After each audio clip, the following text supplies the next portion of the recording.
Okay, well, I think we're on the stream now. Hello, everyone. Welcome to I Heard They Stream Live number 5.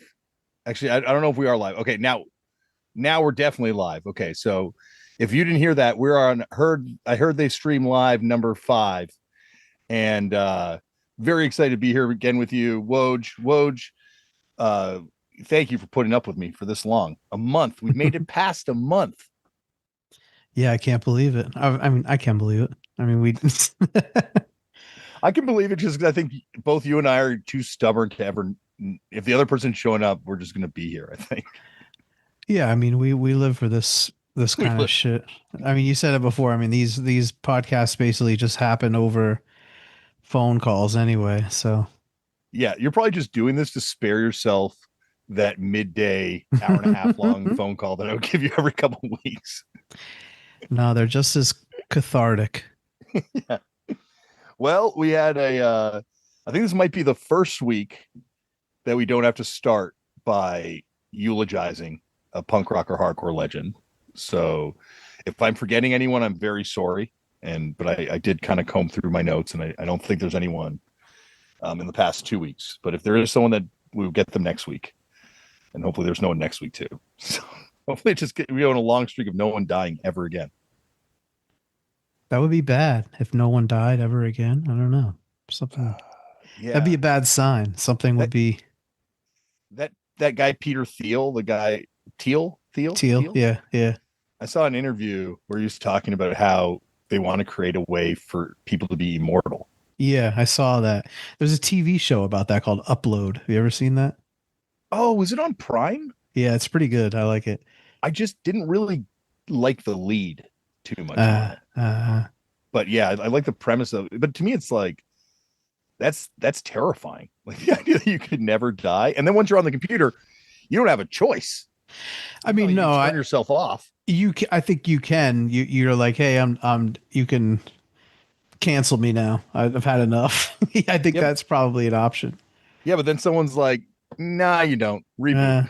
Yeah, true. Well, in this, you like pay a lot of money to do this, and it's like a luxury thing, and there's like different levels, but yeah, I guess if you're, I don't know, and they're going to be bringing back like people that didn't sign up, like Tupac's going to be there, Jerry Garcia.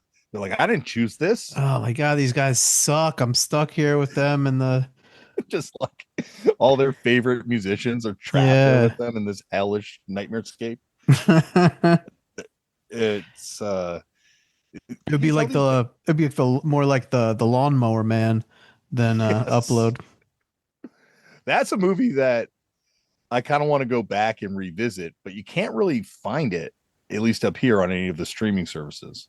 Yeah, I don't know. I was obsessed with that movie when it came out. I saw it in the theater. I loved that. And then also, do you remember like when VHSs would be like, other than like they were like the real commercial ones, like Home Alone or Batman would be like $20 or $25, but lesser known ones were like $100 if you wanted to buy them for a while. Oh yeah. More than that sometimes. Like when I worked at the video store, some of those videos we'd get like $300 for a new release film. Yeah, it was crazy. Yeah, they had like, I forget what the list price, and then they had a sell-through price, and the sell-through price was like, when you could get a Batman for like $10.99 or something. Yeah. Like what's the guy's name? He played the agent on Entourage, Jeremy Piven. Yeah. When I worked at the video store, he came in one day and he's like, hey, I want to buy a copy of this American Pimp movie. And it just came out on VHS. And it was like, well, no, you can't. It's like $300. Like we have to order from a distributor and all this thing. He's like, fine, fuck it. I'll set up a rental account and I'll just rent it. So he just rents it and just never comes back with it. We're calling. He's not picking up, like it's a hotel, the number we have for him. So eventually the manager of the store got his, like, I think it's CAA, his agent's phone number, and called him and was like, yo, he ripped off our video store. And he's like, do you have his credit card number? And we're like, yeah. They're just like, charge him whatever you think. It's like, he's good for it. That's like the librarian from Seinfeld who like comes after him for Tropic of Cancer. from high school. Video stores, the shit you'd have to give over to the video store to rent a video, like forget what social media is getting from you. Yeah. I would straight up ask people for their social insurance numbers. Really? Yeah. Oh yeah. Like routinely. That was one of the pieces of ID. Is that what you guys call it up there? Social insurance number? Yeah. What do you guys call it down there? Social security number. Social security. Yeah. We're a SIN number. Social freaks. Oh my God. Well, we'll see who runs out of it first. Yeah, right. And then you just come up and take ours. Yeah, we'll do it. Yeah, dude. Yes, for some reason I was just yesterday. So like that era of Lawnmower Man, I also love this other movie, Brain Scan. Do you remember Brain Scan? Oh yeah, I can picture the box. It was Eddie Furlong, and it was another kind of like virtual reality game where you get sucked into the game and you could get killed in the game. And I want to say like Primus were on the soundtrack and like Chili Peppers and some other stuff like that. But for some reason I searched hashtag brain scan on Instagram yesterday. It's so weird that this came up. And there's this new picture of Kathy Griffin walking on the street, and her hairline is like back to like yours, and she looks like the dude from Brain Scan, and that is like happening right now. And I just randomly happened to like search hashtag Brain Scan, and it's just all memes of Kathy Griffin next to the villain from Brain Scan, and I'm like, this is insane. And also I feel bad for Kathy Griffin. I mean, leave her alone. I wasn't laughing at Kathy Griffin at that. I'm just laughing at the fact that Brain Scan is going to have a comeback before Lawnmower Man does. Yeah, because of this Kathy Griffin unfortunate photo. But also, great. Brain Scan is dope. And also same era, the Island of Dr. Moreau remix. Yeah. The remake of that. That's like notoriously like one of the worst movies ever. Dude, it's kind of sick too, though. It's amazing. Yeah, it's awesome. Yeah. I went like when virtual reality first came out, like Lawnmower Man era. I remember going and doing virtual reality, and like it looked like it did kind of in the movie, but a shittier version. Yeah. And then like 10 years ago, they opened a virtual reality like arcade in the first floor of like one of the big movie theaters that I go to sometimes, and went and did virtual reality. And in like the 20 years between Lawnmower Man coming out and me going and doing this virtual reality, very little improvement in terms of the graphics. Like it was shocking how shitty it looks still. Really? Yeah. Like I'm like, wow. And maybe it's made a big leap forward now, but my wife has the Oculus, I think that's what it's called. Whatever. Yeah, the Oculus. Yeah. Yeah. And so I messed with it a couple times, and it's definitely better than Lawnmower Man, but yeah, if you think about it, like the games, they can't be as big and as intricate as like a PlayStation game, because you have to read so much more information at the same time, and then there's a different component to it that would take up so much. I'm not like a computer gamer guy or whatever, but it would be super tough to make it the graphics really great, but I don't know. Yeah. That's true. My kids have an Oculus, and I did the roller coaster game on that, and the graphics were a lot better. So that jump in 10 years, I guess, is finally, we're getting there. We're getting closer. The problem is once we have full virtual reality, this Peter Thiel, like all those types of people, like they're not going to be in the world anymore. Well, that's not the problem. Maybe that's a good thing, but they're just going to be in this virtual reality. They're just going to be like living in Sims all the time. Dude, stuff. I don't know, man. I'm freaked out. Yeah. Well, you know what? At least we get to talk about shit that has no impact on the world whatsoever. Yeah. It's interesting just because I love like the main kind of music I listen to on the daily while I'm working and stuff is like 90s like drum and bass, and it's like super like supposed to be like futuristic and like cyberpunk and stuff like that. And I love like just like that kind of like 70s to 90s like nostalgic view of like the future, just kind of like that cyberpunk post-apocalyptic shit like that. But then it's like, man, the future is gonna be even more fucked up than that. Not that cool. Yeah, it's like weird to look at Blade Runner as being an Yeah. optimistic look at the future. Yeah. Yeah. Like, man, I kind of want to live in that world that they're living in Water World. At least they have water. Yeah, I could see. Yeah, I mean, it's gonna be Dirt World. It's gonna be Dirt World with soda pop. It's gonna be like Idiocracy, like Yeah, all over the world. we're getting there. We're halfway in the States for sure. We're halfway there, man. I Well, mean, we're close to. yeah, we're not, yeah, I think the thing about Canada being defined by not being American means that we're going to do everything to prevent ourselves from going down that way, but we're ultimately going to be going down that way too. yeah, yeah. I mean, everyone's kind of going through the same thing and to a different degree, you know. Yeah. Did you ever hear the story of the footwear for Idiocracy? Like No, they were like looking for shoes that people would wear in the future, and they had no money for wardrobe. So the wardrobe person went out and she's like trying to source all these weird shoes. And so she eventually finds these shoes that are like the most hideous thing she's ever seen. And she brings them and she's like, here, these are the shoes. And they're like, these are disgusting, but what are we going to do if they become popular at some point in the future? And she's like, there's no way people are going to be wearing these shoes. And they were Crocs. wow, When you go back and watch that movie, everyone's got Crocs on. dude, I'm still a holdout on. I'm still on the right side of Crocs. Never touched my foot yet. I only have put them on because like occasionally I'll like have to run out and do something with a barbecue or get something on the porch and my kids have them. Yeah, Dude, it's crazy how comfortable they are. yeah, they're totally fine. They're. I don't have anything against them. I just personally can't cross that threshold. You know. Yeah. I have like a rollerblades aversion to them.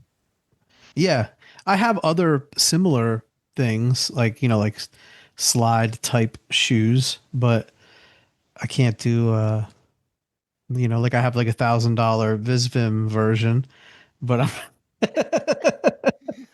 I would get like those weird. I think the boots I want to try on. Have you ever tried on those Astro Boy boots? no, no. Like I want to try those on. I think they look like they might be pretty comfortable. Yeah, I mean they're just like foam, right? It's just like rubber, you know. Like just like a giant croc, right? Yeah, definitely. Yeah. My middle child got platform Crocs the other day. Nice. They're like, yeah, their kids are into the Crocs. Like you can't. I mean, But mind you, kids are into like wearing like well, you know what? First of all, I'll finish my statement. They're into wearing like pajama pants and like stuff like that. yeah, And definitely. you know what's weird? Like when did wearing sweatpants become normal? Drake. Yeah, like that late, right? Yeah, It's yeah. crazy. I think it's a post Drake era thing, and I think it's probably Drake wearing some of those the Jordan kind of like white sweatsuit type things, right? Like, but yeah, like wearing sweatpants. Like when I would first show up to shows wearing sweatpants, people thought I was just wandering in off the streets. Yeah. Yeah, I remember there used to be this dude. Damn, I can't remember his name. John Sweatpants, No, Crucial John. no, but I got stories about him too. But there was like this like kickboxer dude in Wilkes-Barre who would be at every CC show, and he was such a sick mosher and kickboxer, and he only wore sweatpants, and he would say it was because he was allergic to denim, and was totally serious. But denim and sweatpants are both made out of cotton, right? Yeah, there's like other materials other than denim. Yeah. But damn, I can't remember his name. I'll get it for the next episode. Just give him a official shout out. But he There were was a a few like CC's fixture. there's also like Paul Sweatpants, What's John that? Sweatpants. Paul. I don't know Paul sweatpants. You know Paul Philadelphia Paul too. What's his like? Oh, Paul. But Yeah, he's known for wearing sweatpants. he was back in the day Paul Sweatpants. That was the first nickname I remember. Oh wow, I didn't know that. But mind you, that could be a regional thing. Like Yeah, like Fat Alex is a it's a Toronto only nickname Toronto for thing. Alex. Yeah. Yeah, And so it might be just like a regional nickname for him. But no, I thought he was like that on like one of the message boards Yeah, maybe. back then. But yeah, wearing sweatpants up in up until I guess you're right. Drake, it became like really normalized. Before that, certain, like I was definitely wearing sweatpants a little bit before Drake, but yeah, it became like super popular, normalized. You're probably right, Drake. I went to like the Marshalls, like we lost. No, it wasn't Marshalls. Saks Fifth Avenue, maybe like one of the Hmm. big American expensive department stores came up to Canada and then went out of business. And so they were having like a clear out sale. And I went in, I'm like, oh, I'm going to buy some new sweatpants. They didn't have one pair of sweatpants below $350. And this is markdown clearance to go out there. That's There were some wild. that looked like skinned alive Muppets. They were like so furry. And Deep pile, it's called. deep. I did not buy any that day. I'm Yeah, too no. deep piled up in debt to be buying $350 sweatpants and Nah, fuck that. $1,200 sweatpants. I think they had the most expensive pair I saw, which were marked down from that, but they were $1,200. Holy mackerel. They'd have to do the sports for me. I'm jealous of your punk background. I got to get my background to be more punk here. I don't. Well, I adjusted slightly so it looks like I'm in a different room from when I'm Mm. doing normal turn it up. Oh, right. I Yeah. Cause yeah, you're right. turned it a Okay. little bit. Um, My back, yeah, this background, this, wait. Yeah. You could see like a kind of like what's going to be a crib oh when yeah. we have a baby. This crib was once owned by Lee Quinones of Wild Style. Whoa. Yeah, so that is like some hip hop points for me, but there's Yeah. no That's a not nice much. looking crib too. Yeah, it's expensive, Wow. but we're I trying to well, have a baby, and my friend said, "Hey, I have Lee's old crib. Do you want it?" I was like, "Yeah." damn. Well, I was like just noticing what I have in here is this South Park thing, which is very embarrassing, but apparently this is worth like a shit ton of money now. Oh, really? Someone told me. Hmm. I think like all this stuff is theoretically worth a ton of money until you try to sell it. Yeah, something's only worth what someone's willing to pay for. Can you see a the way it is poster in I the can see the corner? frame the way it is Okay. poster. Is that a bunch of frame stuff down there? Yeah, there's some good stuff. Uh some good flyers. You want me to bust them out? I was gonna say we should do a show and tell episode when Yeah, I mean that'll get crazy. we could get real. It could get real nuts. Like I was thinking Yeah. about that today. I'm like, oh, I should just start taking pictures of my stuff. And I'm like, oh, that would never end. Maybe that should be like a segment. Like each Yeah. episode we each have 3 show and tell items. You think you could do 3 in right now in your room that you're in? If we get to the end of the show and we have time to do it, Yeah, sure. I could do 3. I got Okay. 3 within grabbing distance, I think. Yeah. But okay, we'll get there eventually. Mhm. First of all, we got to talk about the hot news. You and me, well, you personally, but me as part of the band Fucked Up, Mhm. have both been shouted out on 2 separately, vastly more popular podcasts than this one that we're currently on. Most are. Most are. Most are, yeah. Well, luckily, there's a lot that are in our pond that are not very popular. So we're Yeah. still a bigger fish in our small pond, but in this pond that we're talking about, we are tiny. Yeah. We Oh are yeah. but guppies. You go first because I want to know, Woj, what is a male slug? A male slug, you're looking at him. It's a fan of the Trash Tuesday podcast. And at United Blood, I ran into Ian Fidance, and he goes on that podcast, and I was just like, "Yo, dude, like, good to, nice." I introduced myself, because I never really met him before, but he's from around here, and I was like, "Yeah, dude, I remember you from like shows back in," and I said the Centrifuge days. Back in the day, there used to be a message board around here called Centrifuge. He's like, "Yeah, man, yeah, I remember you too." Blah blah blah. And I was like, "Yeah, dude, I'm a slug. And he's like, "Oh yeah, how cool." I was like, "No, no, that's like what they call like a fan of Trash Tuesday. Like I love Kalila and Esther and that What do you think you podcast. meant prior to that? He thought it was like a sexual thing? Yeah, I don't know. I mean, Fuck. he's a freaky guy, so it could have been some sort of like preference or proclivity.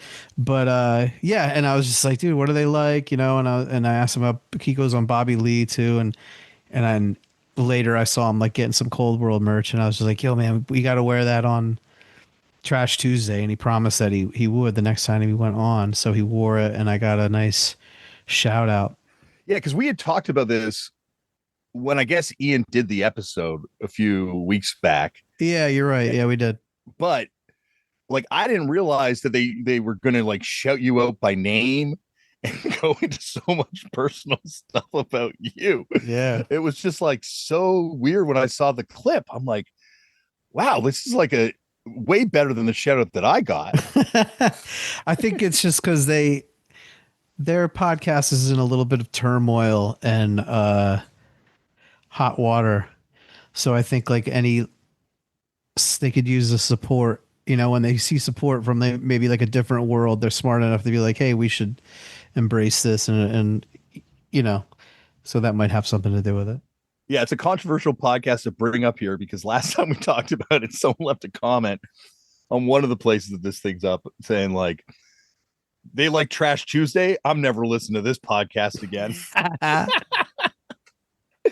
Well, on the other side, I guess, of the podcast political spectrum, me and my band, well, my band fucked up. They didn't mention me at all on it, but got a shout out on the Culturistas podcast, which they ended up talking a lot about hardcore on that episode too. So thank you to Josh Sharp and Bowen as well, like who I didn't realize apparently also listen to Fucked Up. I guess we've been around long enough that chances are you would have heard it somewhere at some point, you know, in Canada. I mean, not in America. I'm not familiar with this podcast. What's this podcast? I saw the clip. It's like it's like Bowen Yang from SNL, and I'm blanking on his co-host's name. And it's like a show just looking at pop culture and talking about pop culture, and they've got like big guests coming in from all over the worlds of comedy. And Josh Sharp is a comedian who's actually just doing a show on Broadway next week, but came on rocking a Turnstile shirt, and they started talking about Turnstile and going to the Turnstile show, and then yeah, went from there. But it's just I think it's on iHeartRadio. Wow. Maybe? Heard something like that.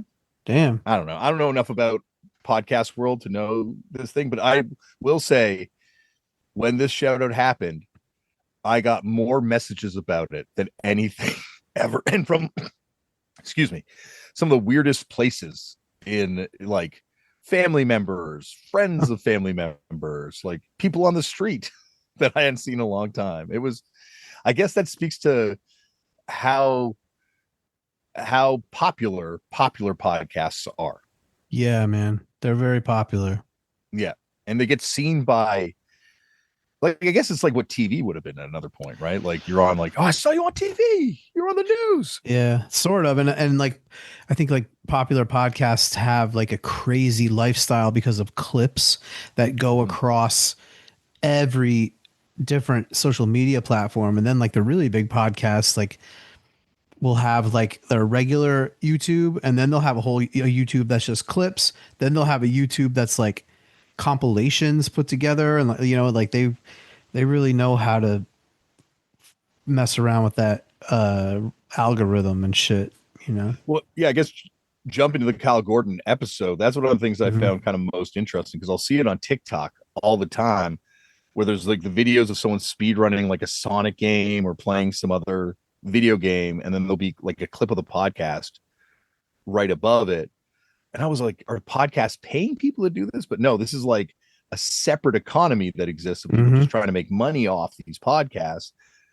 But it also serves to promote these podcasts too. Right. You see these clips all over the place, and it makes these people it makes these people even larger in their influence.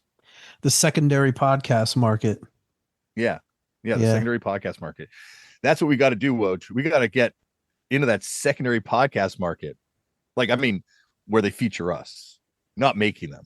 Yeah, we need to like be guests on other people's shows, but they have to ask us. They have to ask us. I don't know And I've how been to asked do before, that. and I really don't like going on other podcasts. Well, now you got me, man. Everybody You're going loves to be the me. one. You're the Yeah. ambassador. But real quick, Bowen Yang, he he wore a New Japan shirt on SNL not too long ago.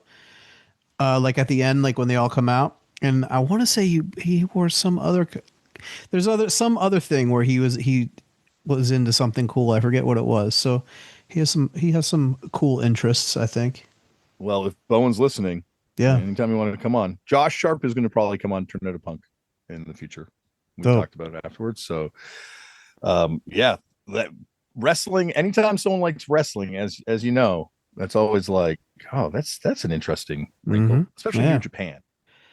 Yeah. There's certain, yeah, I don't know. New Japan nowadays, I think, yeah, how would a normie get into New Japan? I'm not sure, but Yeah, this is because possible. I think they lost their TV deal in the US because they were on like Yeah. Yeah. Access TV, right? Yeah. For a while. And it feels like, I guess this is just a struggle being a wrestling company outside of the WWE, but like poor New Japan, every few years they'll have like this incredible roster.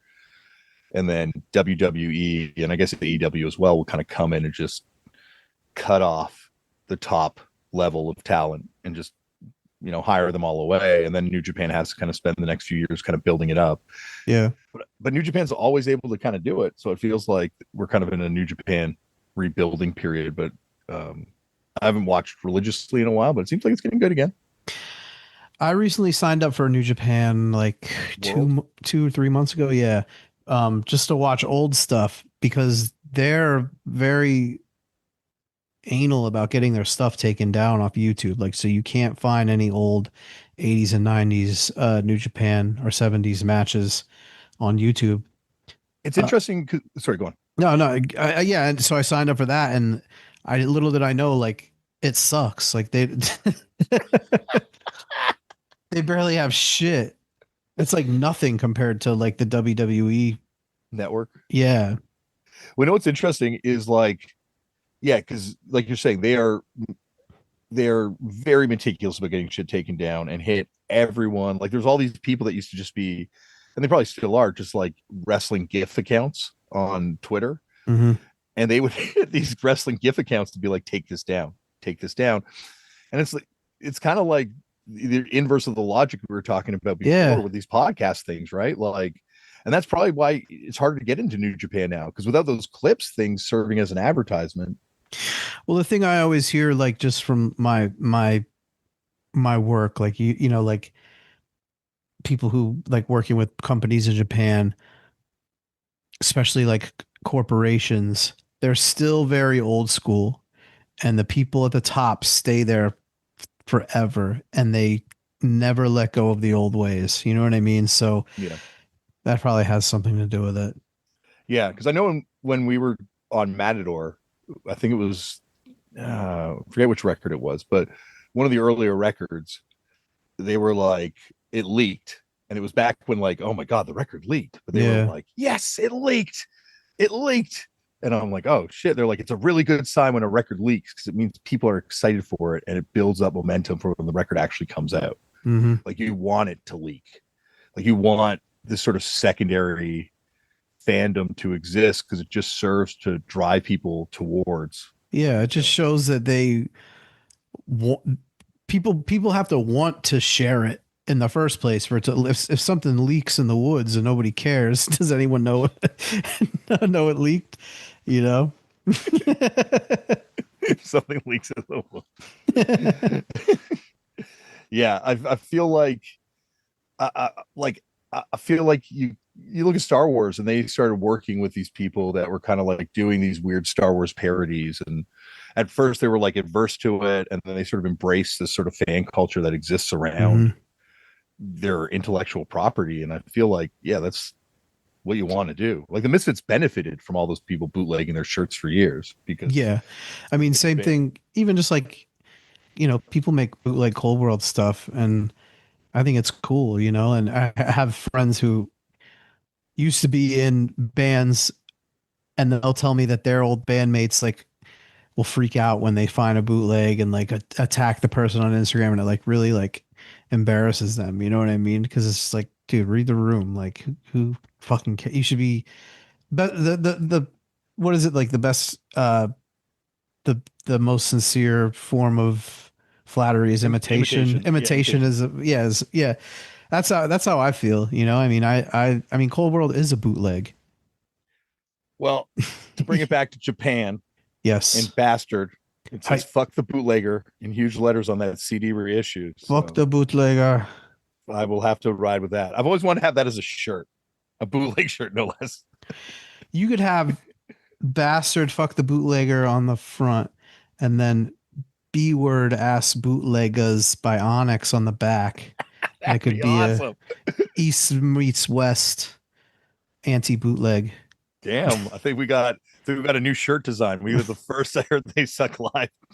I heard they stream live. Sorry. They're getting So, sued by Fat Mike. Speaking of which, huge news. I don't know why we didn't start the whole show off with this, and we're celebrating. Hopeless Records has acquired Fat Records. I did not know that. I got hit up about having like doing an episode about it. I'm like, are you what? Like, Well, I no. mean, yeah, what would you even talk about? But that's crazy. Yeah. Hopeless Records has acquired Fat Records. Huh. Big money in these punk rock records. Are they? Yeah, like all those, like not all those Fat Records, but there was a period where most of those Fat Records were showing up on Billboard Hot 200, right? Those strung out records, those Good Riddance records. Back then, but now are people streaming those like that? Yeah, I bet you they like, it's not like Sabrina Carpenter numbers, I'm sure, Yeah. I'm sure there's like a big group of 45-year-old washed up Warp Tour people that are looking for a soundtrack every You, weekend. you ever see the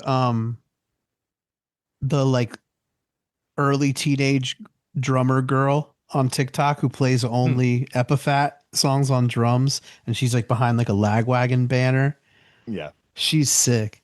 she's amazing. Yeah. But like anytime I see that and I know what it's like with my kids, I'm like, what did the parents have to do Yeah. to make this happen? It's totally fake. I mean, she even said that she got into that kind of music from her dad, and yeah, I don't know. Yeah, it's fake. Well, no, like because I know kids that love punk. Like I really like I know kids. I know the parents that have kids, and the kids are like, I love this stuff, but Yeah, but dude, if you're a fucking 13-year-old girl, how are you gonna be like, you know what? All this stuff that's made specifically for Turnstile? Nah, no use for a name. Yeah, like I don't think so. I don't buy it. well, I buy it if it was just the Chris Dodge era of No Use for a Name. I could see a kid getting totally into that these days. I'm Lesha Con. Yeah, that's the record. That record rocks. That is that is that the record with like Sold Out? No, that's No Effects. Is that the Yeah, record that's what with like the hits? Like Justified Black Guy and Yeah, yeah. yeah, that record was a huge record when that came out. That record bangs, man. I'm That also Guns and Wankers. Guns and Wankers, I'm way more than with No Use for Name. Like rest in peace to Tony Sly.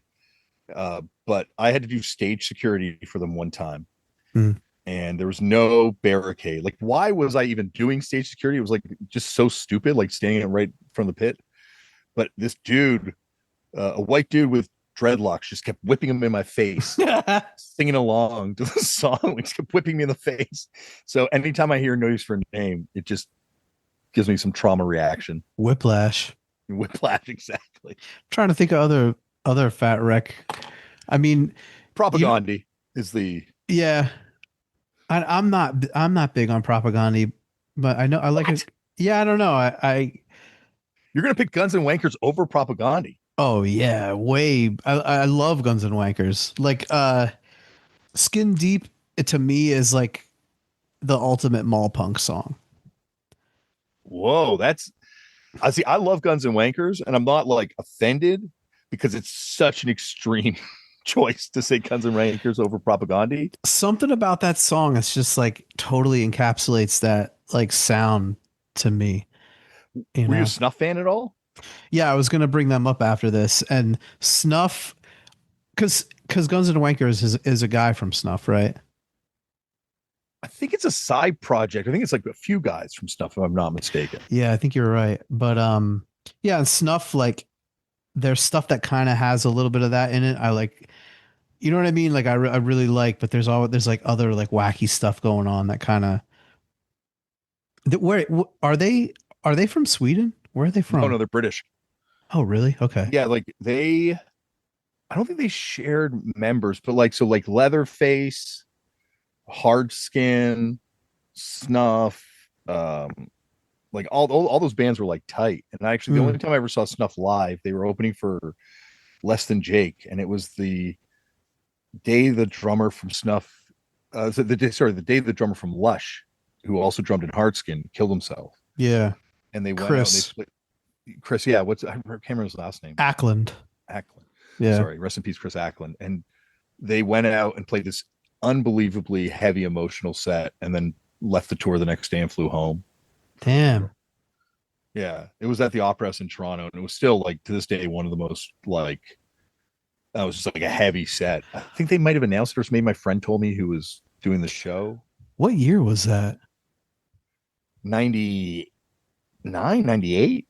Damn, I didn't realize he killed himself that late. Maybe it was 97. No, I think it was a little bit later than that. Oh. But yeah, it was just obviously a huge blow to all those people. And but I'm fascinated by that scene. Like that scene with Mega City 4 as well. Not so much Hardskin. I guess it would have been prior to Hardskin, so it would be Thatcher on Acid and Wat Tyler. But that whole stuff kind of gets completely enveloped by the Britpop thing, and no one really remembers it. But like Ned's Atomic Dustbin was kind of part of that thing a little bit. It's like really pre Britpop, underground UK post punk scene, I guess.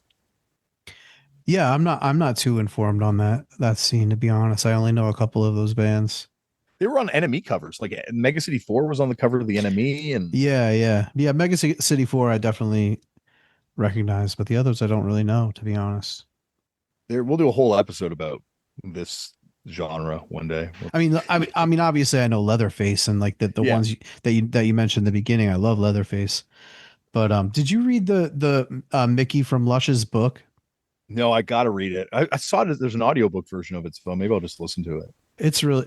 I mean, I'm a Lush super fan, so I had to read it. But it's pretty good, man. It's really interesting. I mean, it's really weird. Like, you know, like she just talks about how broke they were all the time, and they never made any money off the band, and it's just fucking weird, you know. Like they were on Lollapalooza, and they were kind of like not a major band, but you just think like. I don't know, like, you know, like bands that don't seem anywhere near as big as that nowadays, like from the punk scene, they're living off their band. You know what I mean? And back then, like, I don't know, it's crazy.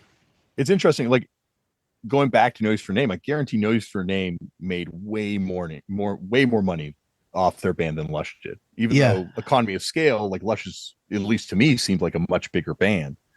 I know what you mean, but I guess like if you're headlining or co-headlining an Epitaph tour, you make way more than like opening for fucking Jane's Addiction or, you know, Soundgarden or, you know, like.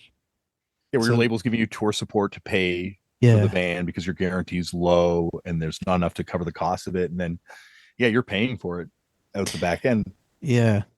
But that book's really good. It's really good because she's really interesting because she has like a really messed up childhood, and her cousin is Cornelius. Oh, you know? Wow. Yeah. So it talks about that a little bit, and then, you know, I mean, her and the other woman in Lush, Emma, have like such a tumultuous relationship, and like, you know, they're after their like last reunion, like they haven't spoke since. So it's interesting, man. That band's got it all as far as lore goes and tea, you know. When we got signed by Matador, when they were kind of like first approaching us, they brought us to the beggar's office in England, and they brought us down to the warehouse, and they were like, go nuts, just whatever you find you can take. And we were like, holy shit. And I grabbed so much cool Lush stuff. Damn. Because they have the 4AD catalog too. and I just like came up with all these Lush records. Like, oh my God, this is amazing. This is so nuts. And they're like, yeah, most of the bands we sign don't really come down here and go crazy for this shit. I would be anytime we were there. Cause like you'd stay when we were on Matador, we'd stay in like the apartment they had above the offices. And this record room was just in the basement. I just go down there and rate it. Where was this? Just out Clapton Junction, I guess maybe it's called Clapton. I think Clapton Station is where I would get off and walk to it, like just in London. Yeah, that's the thing, because if they're British bands, probably come there and they're too cool, you know, like go down and grab what you want. Yeah, can't be chuffed for that, mate. Okay, you know, like they're too cool, you know. I think it's also just bands in general. Like at that point, I guess it was the early days of streaming. Even, and certainly people were like, can't be arsed, mate. That was a terrible British accent. Can't be arsed, mate. Yeah. I went down there one time and Adele was just chilling. Damn. In the warehouse, just hanging. She got coffee for all the guys that work there, and then she was just hanging out. So Adele was not too cool. She wasn't cool. No, she was 100% cool. Super cool. Really? But she's like, I'm thinking she's not too cool. Right. She was down there. Yeah. Yeah. Down there hanging out. She's a deep head, man. She's rolling in the deep. She's rolling in the deep. I met her twice. One time, the first time I met her was at MTV Canada when they were doing the MTV Gladiators episode, which was kind of like their American Gladiators episode. And I was one of the gladiators that was there to kind of like, I guess, be foil to the VJs as they tried to make their way through the gladiators obstacle course. So I had no shirt on, smashed a bottle against my head, and then met Adele. Damn, very nice. She was probably terrified of me. Definitely. And a lot of blood. It was very weird. Anyway. Yeah. I guess we should get on to talking about these episodes. Yeah, let's. So I guess the first one we're going to be talking about is Pelle Almqvist from the band The Hives, a Swedish band that has been around for a lot longer than I think even people that are like mainstream fans of them realize. Like they were a hot band in late 90s, kind of underground, quote unquote, kind of punk rock hardcore circles and garage rock circles too. People loved them in the garage rock world too.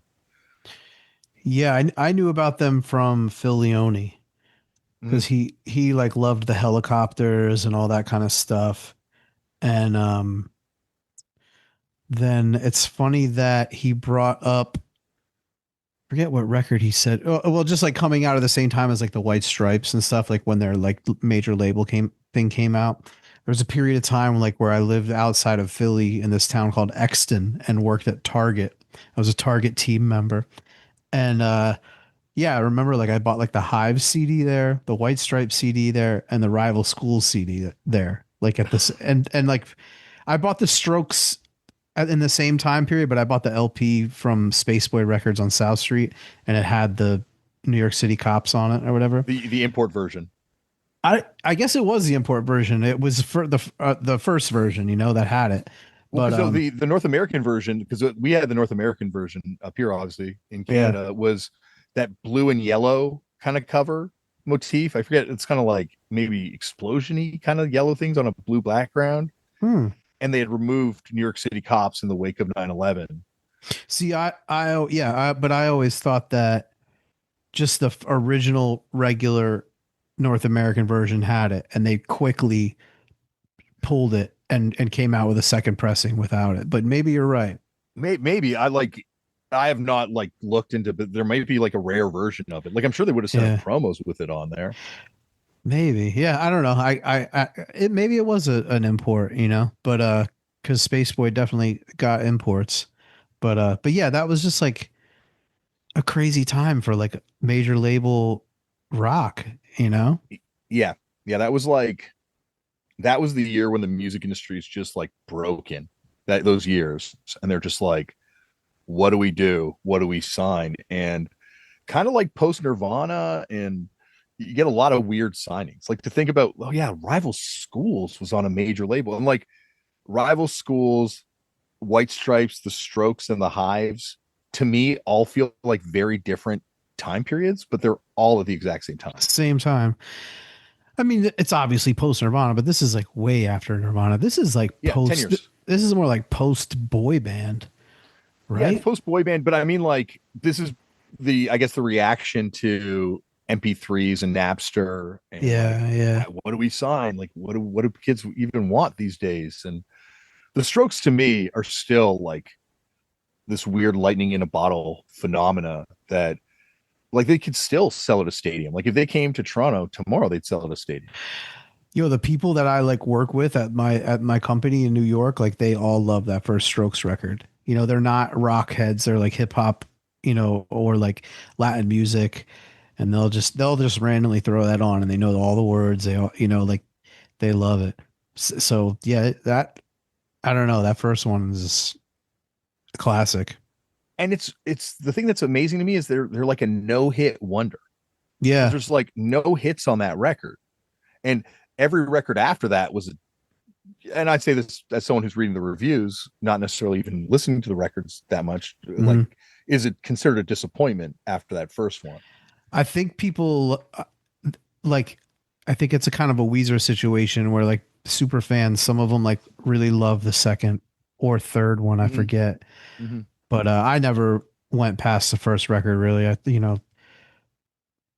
I just got that first one when I got it. Yeah, yeah, like, and but like, even with Weezer, I guess there's like hits there, and even Yeah. on that second record, they had singles that played Yeah, you're right. Yeah. They I mean all their all the catalog. Yeah, yeah, all really I mean I wonder if like their biggest hits probably aren't even on the Blue album, right?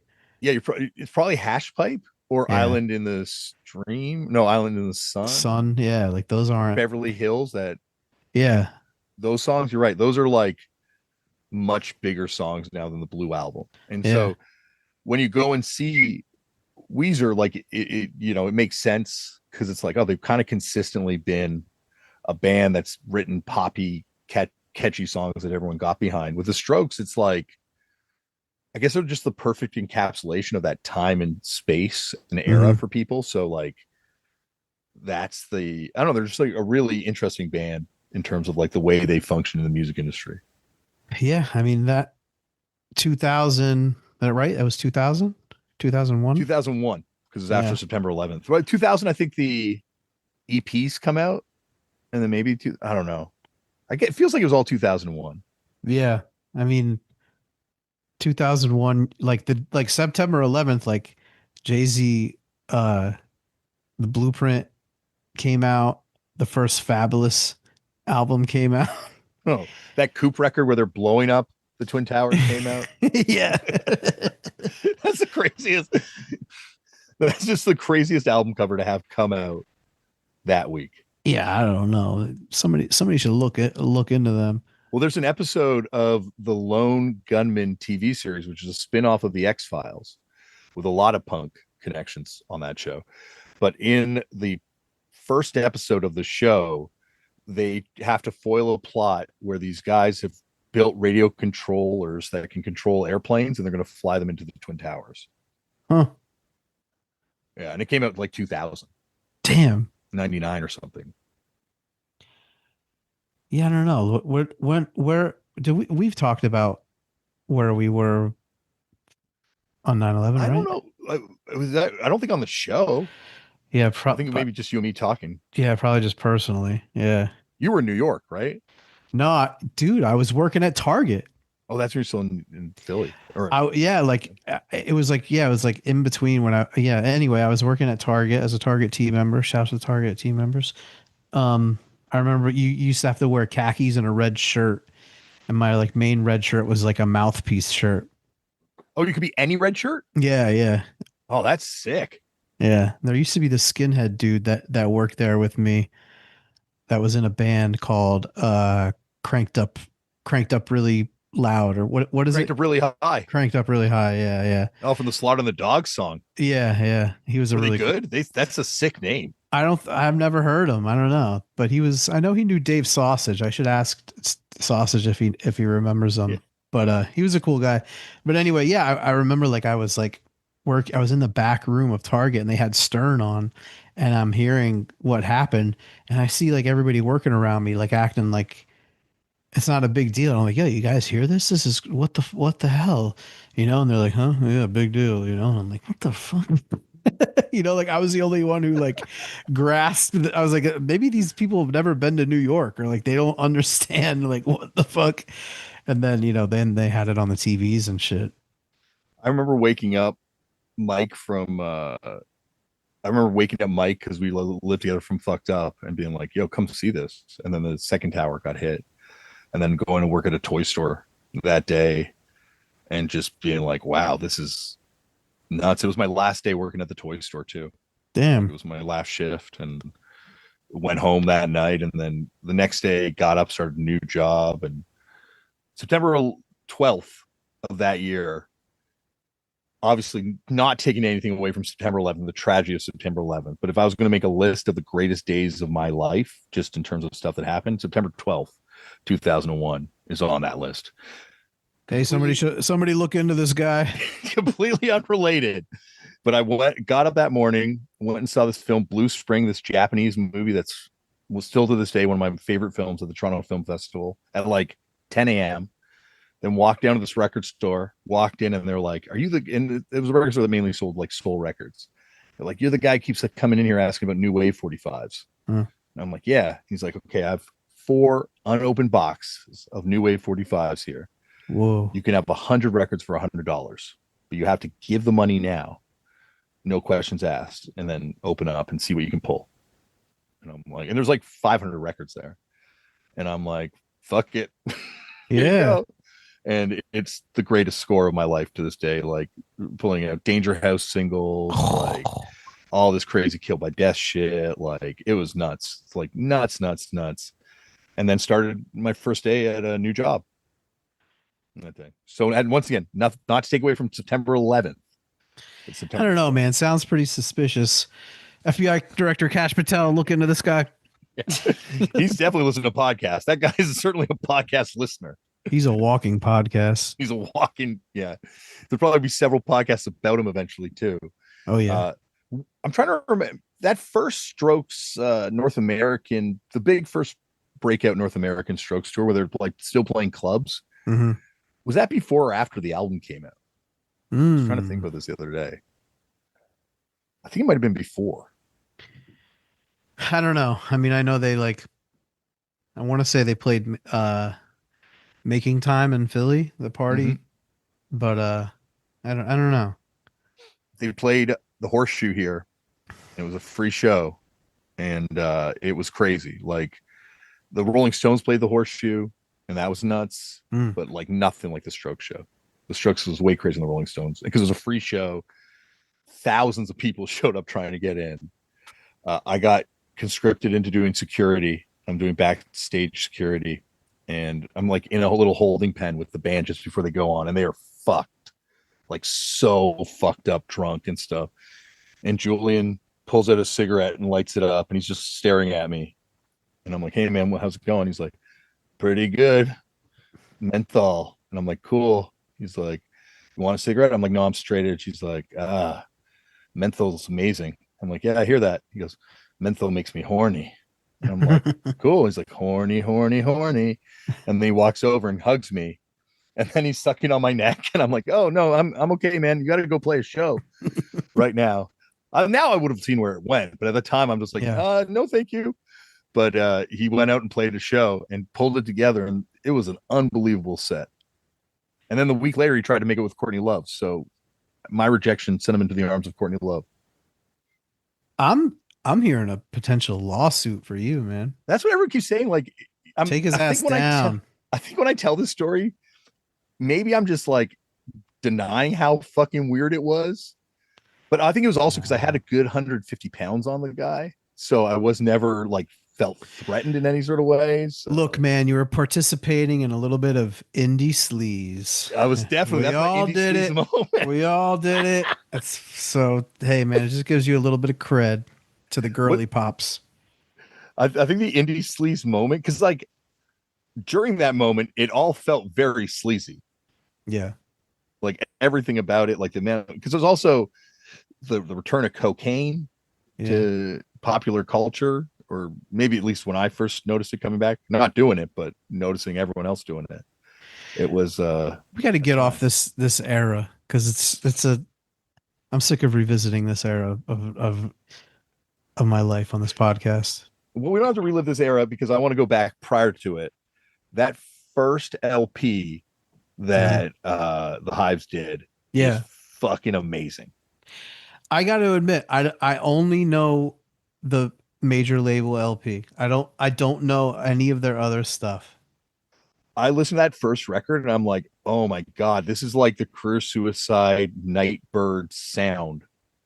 100%. Really? Yeah. And it makes sense because like, and I don't mean this in any sort of disrespectful way because I'm a pop punk kid too, but these were like pop punk kids, like not pop punk kids, but kids that had gotten into this thing through Epitaph and pop punk type thing, playing 80s style hardcore. So it kind of had that tinge to it. And that's what I was interested in, where the Hives got their influences from, because it definitely has this like real strong 80s hardcore speediness to it. But I guess it's that Rancid influence that he talked about coming through, where it does kind of have this, like, it doesn't sound quite like the Zero Boys. It more sounds like I don't know, like a pop punk version of, I don't know, not pop punk. That sounds really shitty to say that, but I mean like a poppier version of, like a streamlined version, not streamlined. I don't know how to put it, but yeah, I know what you're saying. I got to check it out because it sounds like I could like it. But is it like kind of like happy sounding like the major label album is, or is it a little more? It's happy sounding, definitely, but it's just way faster. It's like, and like New Bomb Turks, like he was saying, was a huge influence. That record, Destroy Oh Boy, is also one of my like favorite records of all time. So it made sense that would be an influence on it. I think Destroy Oh Boy doesn't really get credited as being a hardcore record, but I've always thought it was a hardcore record. Yeah, I agree. But yeah, I mean, what was his name? Pelle? Yeah. Pelle? Think he has a Pelle jacket? I bet you the guy, they made some money. They did a record with Timbaland. Really? Yeah. If it wasn't for the fact that the publicist cut that interview off, there's a lot of stuff that I'm not going to go into about how this interview all went down, but it got cut. Like, people are like, oh, you edited it way down. I'm like, no, that's exactly how long I had. But I had a lot of other questions, but they did a record later on with Timbaland. Like one song? Like one song, yeah. Okay. I think Timbaland was looking for a group, maybe, because he ended up doing a record with Chris Cornell, like a whole album. Yeah, it was terrible. So bad. Timberland is like the most overrated producer like of all time. That record is truly, I can't imagine that's a bright spot for Chris Cornell. Rest in peace. No. In this, but you could tell, because you kind of told me off air about like what went down with the Pelle interview, and you could tell in it there was like a part in the beginning where he's like, oh wait, this dude fucking is ahead. And he like slowly like totally loosens up and is like, okay, all right, well, yeah, you know, all right, like, you know what I'm saying? I could tell when he threw out the Happy Farm thing, he was expecting me to come back with like, oh, who's Happy Farm? Because he's like, if you can believe the band with that name. And then it's like, oh, I fucking love Happy Farm. Right. Let's go. I'm ready for this episode. There was a lot more stuff I wanted to talk to him about too, because like I feel like that Swedish music in general, it's super fascinating to me, and like the ascension of Swedish pop internationally and globally. Like, I guess even going back to ABBA, it's interesting. But I mean, like Roxette is interesting. Roxette, you're right. Like, it's the only, like, you can say like, oh, Daft Punk or Phoenix, but those bands don't really have like, it feels like more like an anomaly than with these Swedish bands, which just feel like they're just part of a machine. Yeah. Like these bands are just in every genre too. Like, we'd be talking about like Swedish House Mafia, or we could be talking about Entombed. Yeah. And it's and also just like the way certain things come to that country, and at least from an outsider's perspective, seem to kind of like shift everything. Like, I know Pelle kind of pushed back on it being that band Super Dong, But See, I I'm don't know that fast. band. What's up with them? They're on one of those really fast comps, and it's Yeah. that total like epithet style Swedish like perfect punk that they kind of like perfect. Like they take the epithet genre and just like be like, okay, that's what you're doing. Here's the perfect version of that thing. They're like the Swedish high standard. Yeah, exactly. And but they were like, but they kind of were coming around when everyone else is still doing like troll punk or kang punk. Yeah. So but they're doing like this like epithet sounding stuff, and then there's Satanic Surfers and Millencolin and No Fun at All that kind Mhm. of all around that time start doing this sound. But yeah, like it's interesting how it shifted the whole country seemingly. And I So think it's Bad Religion, what label were they on? Really Fast Records. Oh, They all only right. did, I think they only have that one song on a comp. They might have a couple other comps, and maybe there's something I'm forgetting about, but they weren't on like Burning Heart or Bad Taste, which are like the two Yeah. sort of like signpost labels for that stuff. Have you heard of the band Pride Bull? Mm-mm. They were a Swedish band, but the singer was like a surfer from San Diego who moved to Sweden to surf. Hmm. They might be the, like you're saying, like that Guns and Wankers song being like the perfect definition of that mall punk kind of sound. Yeah. I feel like this is like the perfect version of that kind of band. They have Huh. a song called Fascist Free Society. They got a song about how much he hates his dad for never being there. Like it's just like the lyrics, and they're all in English, and they're all sung by an American guy, so they have that kind of like Southern California like vocal lyrical approach to it, but with this sort of Swedish perfect version of that sound. Like the metal leads are played perfectly. The drumming is so fucking tight. I mean, so much of that stuff that they could like really play. But what's the term that he used for like 80s Swedish punk? Troll punk or Kang punk? Trawl punk? Yeah, yeah. Tal punk, troll punk. Oh my god, what are Like what does that mean? so that's like there's like two. So it's like more sing-songy, kind of like slightly slower. Astacasta, you know that Right. band? Yeah, of They're course. they're considered the first troll Okay. punk band, Okay. but they also kind of cross over and they would play with the sort of like Kang punks or raw punk bands. And those bands are like, you know, Anti-Semics Right. and all that kind of like wave Oh, of stuff okay. that All kind of right. All after right. it. And they look slightly different when you like look at photos of the band side by side. You can be like, yeah, I can see how this, like, they almost look like they would sound kind of Yeah. too. I Like mean, Anti-Semics, like they look crazy. they look fucking crazy. And there's like a bunch of that kind of wave, Mob 47 Yeah. and all those bands that like look unbelievable, like super post-apocalyptic kind of punk rock vibes. And Yeah. there's kind of that with the troll punk bands, but then they also have this kind of, I don't know, like he nailed it perfect. He's like, it's kind of goofy, it's kind of funny, it's kind of silly. Yeah. Like they kind of have like a slight air of that to it too. There's another, what's the other really big one? Not Astakaska. Uh Uh Charta 77, Charta 77. no, there's one that has like a crazy discography. And they're more like troll punk or like more like Yeah, yeah. They're um, I don't know. I'm trying to see if it'll come out. There might be, yeah, because there were a bunch of troll punks that I had no idea when I was kind of digging into it afterwards. I'm Mm. like, oh, weird. Like, and there's also bands that do that style in other countries. Oh, really? They were like, we're a troll style punk band, which makes sense because it's like, how many Burning Spirit style punk bands are there around the world that aren't from Japan? So weird. Like I've never heard these terms before. Yeah, like I'm really into.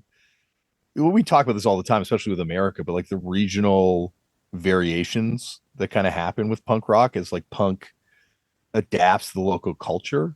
Yeah. And I remember someone telling me this in Sweden one time that troll punk is closer to like Swedish folk elements kind of being in there. Like it's Hmm. at least rooted in that sort of melodic tradition in some way. Whereas the raw punk, gang punk stuff is just Straight discharge. straight discharge. Yeah. Yeah. Yeah, I mean yeah, it reminds me like when I lived in New York, I had this roommate. I stayed in this like kind of like it was like this old hotel that was turned into like a um dorm, but not for any specific school. You just had to go to a school to live there. And I had a couple different roommates during the year I lived there, but one of them was this Japanese kid who was like a Japanese snowboard dude, you know? And I was like, what kind of music are you into? And he was like, Merocore. And I'm like, what are you even saying? Merocore? Like I was trying to like figure out what the hell he's talking about. And I'm thinking he was saying like mellowcore, right? Yeah. But Yeah. he he didn't know he was saying that. It's just like their word, and it's like because I was like, is it like core, like hardcore? Like he's like, he didn't even really know what I meant, you know. And I was like showing him like like whatever like hardcore and punk CDs I had, but to them that was like High Standard and Epitaph and stuff. But he only knew that stuff, you know what Yeah. I mean? So Yeah. and he didn't know any punk other than Epitaph. So like that was their name at that time for that style. You know what I mean? So yeah, I guess like every place has their, Japan is like, well, I think we even talked about this on an earlier episode, but to me, that's the most in like mind blowing place for the regional variations or like the micro variations of punk rock. And yeah. because going there, I just kind of thought like all these Japanese hardcore bands that we worship were going to be super popular. And then you get there and we're like, oh no, there's like millions of other little punk scenes. And like, yeah, like this metalcore scene is the way bigger version of, and that's the stuff people actually really like. But then it's weird. You go to like a label like HG Fact and they put out Death Side Records and then they also put out High Standard Records. And then Mm-hmm.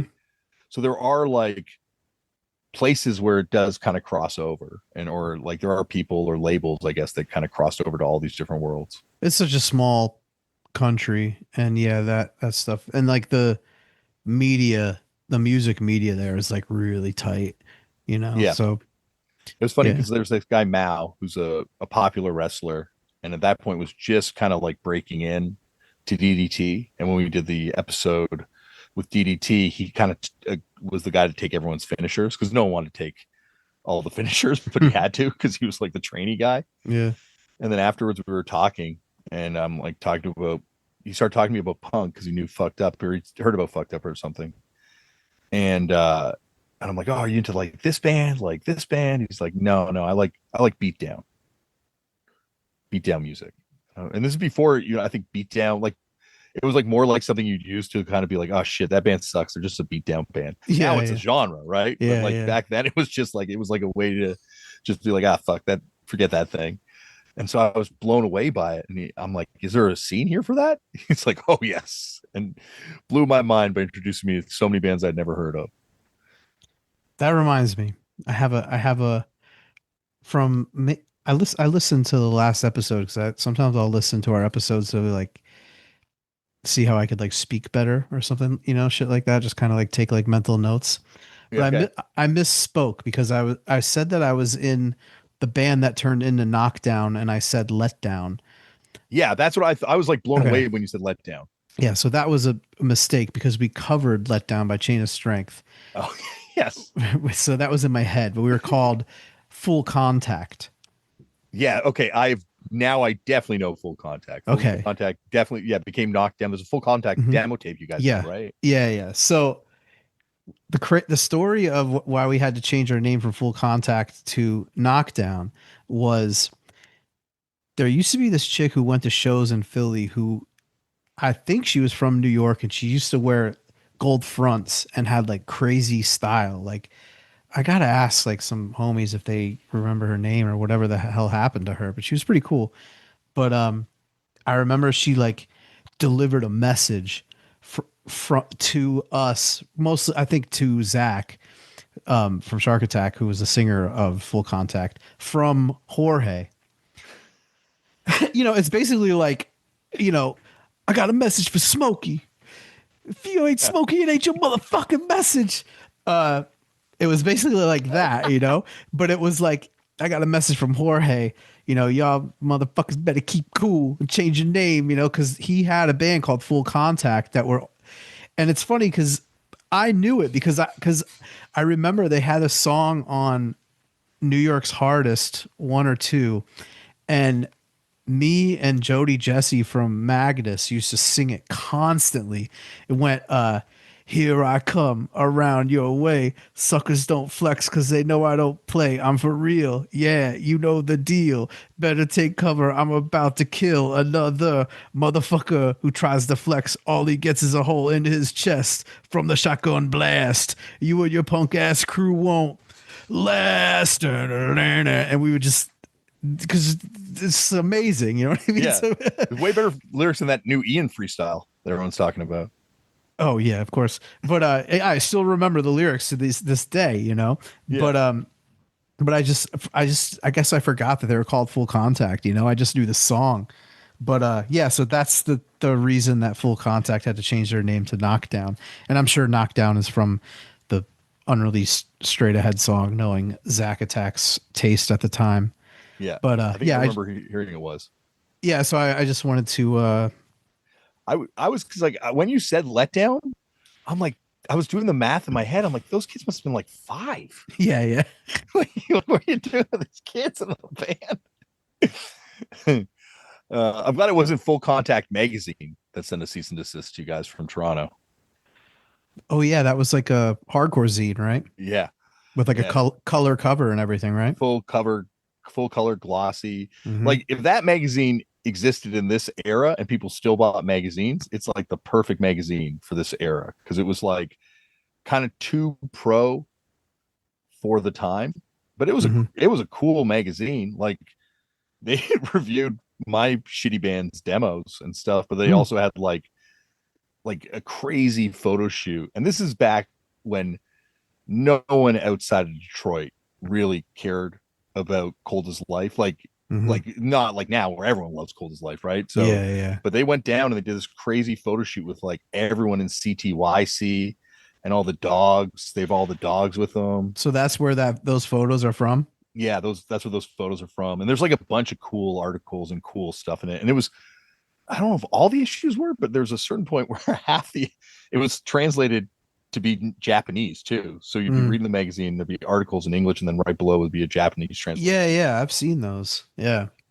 It was a cool magazine for the time. I remember at the time though, also being like, oh, it's too slick.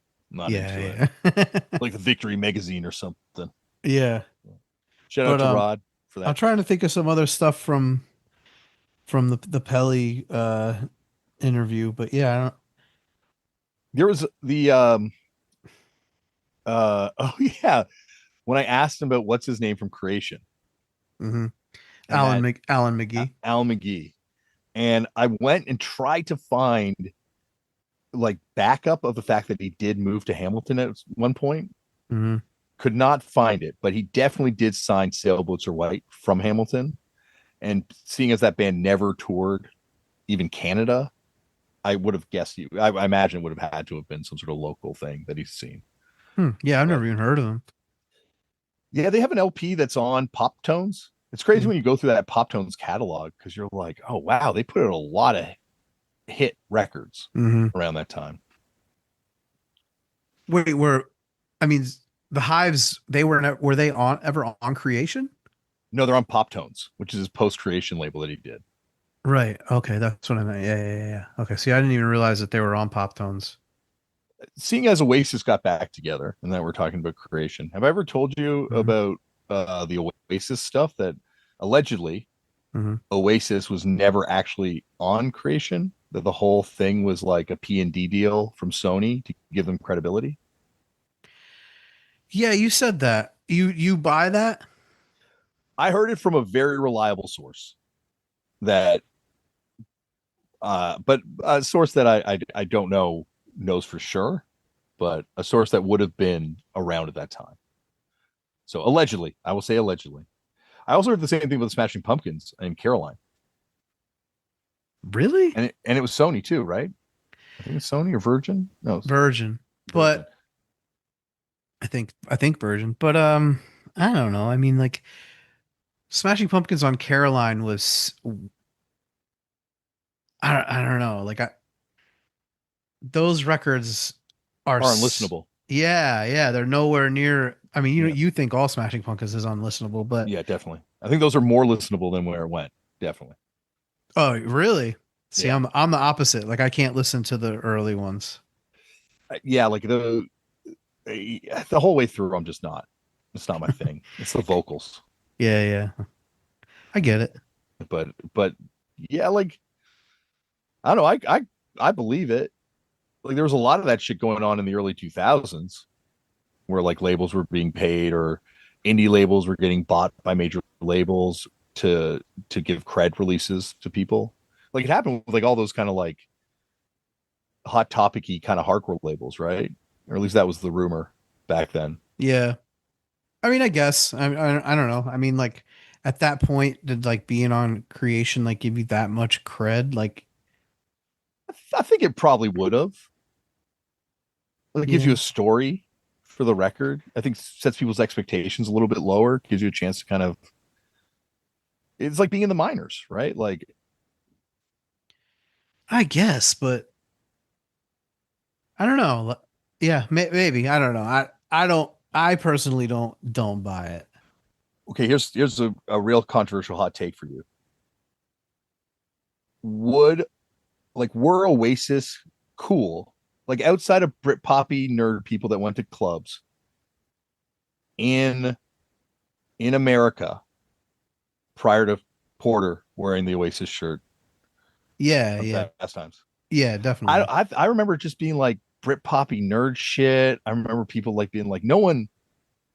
I don't know. Like I felt like it wasn't cool. Like certainly not for punk and hardcore kids. And then after Porter wore the shirt, I'm not going to name names, Yeah. but there were a lot of hardcore kids that immediately were like, "Oh, I've liked this band all along." No, no. I think in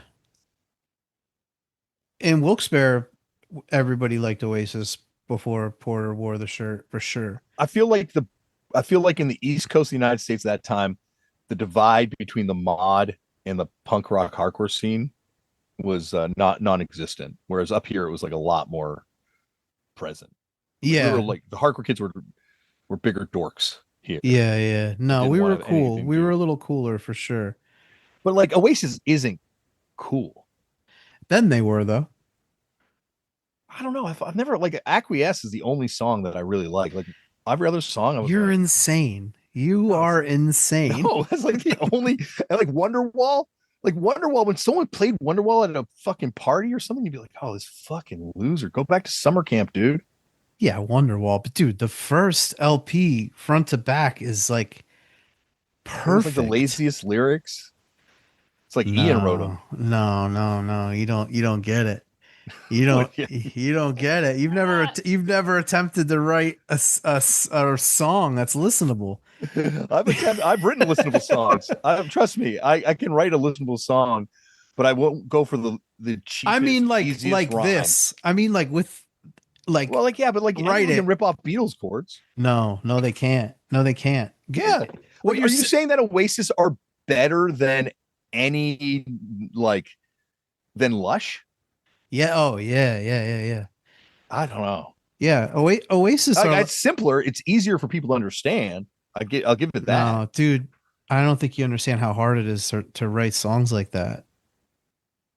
No, I don't. I'm glad I don't. Yeah, I'm no, going that's. to live I mean, a very long, happy life, never knowing if that. you could do it, wouldn't you just do it and be No, rich? no, No. no. Okay. All right. Look at me. Every bad decision you can make as a person in the music business, I've fucking made. Okay, maybe not you, but every dumb fuck who, you know what I mean, Yes, who that's wants what I'm to. saying. Not cool people. Like, do you think the people in My Bloody Valentine were like, "Oh, fucking Oasis is sick"? No, No, but they're old. My Bloody Valentine are way older than Oasis, and they're like 5 freaks. years older. They're also freaks. Yeah, but that's like the cool people are the freaks. Like not the like douchey dude at the nightclub. Yeah. Oh, this guy, he likes the Sex Pistols. He did the Sex Pistols once. He's an asshole. No, They're dude, cool. they're Oasis are also different than their fans. Like, you know what I'm saying? Like they were like roadies. They were like in spiral carpet roadies and shit. Like they were, Yeah, I know. you And know, I, like like I've met Liam, you know, and yeah, like he was super nice. No, he wasn't. That's I'm taking that back. He was a dick, but in the way you'd want him to be a dick yeah. and everything. So I'm coming off like I love I do like Oasis like Yeah. more than the Smashing Pumpkins. Like I do legitimately like Oasis, but I'm also like really that band. You're crazy, man. This you're cr- that's the closest thing we have to like the Stones or something like that, But the man. Rolling Like, Stones kind of are also like not as good as the Kinks. You know, Rolling Stones, you're right. They just ripped off uh, blues records in the same way that the Oasis just ripping off Beatles bullshit. dude, you're crazy, man. Your music taste is you, Woj, we'll never agree on any music. I think like the thing that like makes something universal makes you it like makes you not like it, or it's Yes, something that you just don't have the receptor for. I don't have the receptor for it, but it also makes me angry Yeah. that other people don't see what I see in it. Yeah, You yeah. know, I feel like that's the thing. Like I'm not a musician. Like if I wasn't making punk, I would not be involved in That's making. that is the main difference. Like, and I talk about this with friends of mine where I'm like, that's why I like respect No Warning so much, because they're true rockers. If there wasn't punk, they would be trying to make it playing a different kind of music. If there wasn't Yes. that kind of music, they would be trying to make Bollywood soundtracks or so, whatever Yeah. it Yeah. would keep you know what I mean? And that's Yeah. how I am. You know what I'm saying? And like that's how I, there's certain people. I think because I think you lack no, you get it and you can make this music, but I think deep down inside of you, you also hate it. And just like this No. whole it's like a pearl of there's a pearl of like protection built around the fact that you know that this stuff sucks too. No, I like separate things. Like music is different than punk music to me. Like there's music on a whole and like what makes music good and what I you know what I mean? Like I can enjoy any kind of music. And then, you know, punk and like scene stuff and cred and all this stuff, that's different. But You you know what I'm saying? Like yeah, I'm like I don't care about the scene stuff or the cred like that, like stuff getting popular in general, even in punk and hardcore. It gets mhm. my back up because I don't want this to ever be popular people music, and that's like the one thing about this era that I'm kind of apprehensive about is like Yeah. seeing this potentially become popular people music because that killed Kurt Cobain. Like that's like I'll this tell was you this, it's not going to happen yeah, because I don't think it's gonna happen. I'll tell you what, I heard a couple new releases from some punk based artists coming out this month, and it sounds like they straight up never heard music before. And I don't know what the hell they think they're making. I don't know who they think it's for, but it ain't gonna happen, bro. I don't think. Is it video game soundtracks? Because you're right, it does kind of have that like just like a bunch of riffs put together in the same way that like a video game soundtrack would have it. Yeah, it's really fucking weird. I don't know. Like I think it's like what we're describing, where we're talking about like there's a difference between like fucking making a hardcore record and making music, like, Yeah. and if you're gonna like go for it and try to like make something, I could tell like what kids now are like, they're finding out about like the Crow soundtrack, they're finding out about the mainstream shit that we grew up on that to us is just normal, and they Yeah. think is they worship and want, you know, like, and I don't know how to explain But it. I agree with you. I feel that like and that even came across in the Kyle Gordon conversation. We're talking about Limp Bizkit Yeah. and this moment where people are like, oh, but Limp Bizkit's cool. It's like, no, it was not cool. It was it was whatever it was, but there was like better versions of that thing available to you. Yeah. And that version of that thing was just not cool. The And thing, I know I don't want to go back to the Brad Pitt, Patrick yeah, Swayze. but the cool thing, conversation. I was about to say the thing that like the thing about them is they weren't cool in that way or in our way. Like Yeah. Limp Bizkit were for like scummers, Yeah, and like Scummers. they were for scummers. Like that new metal was for scummers.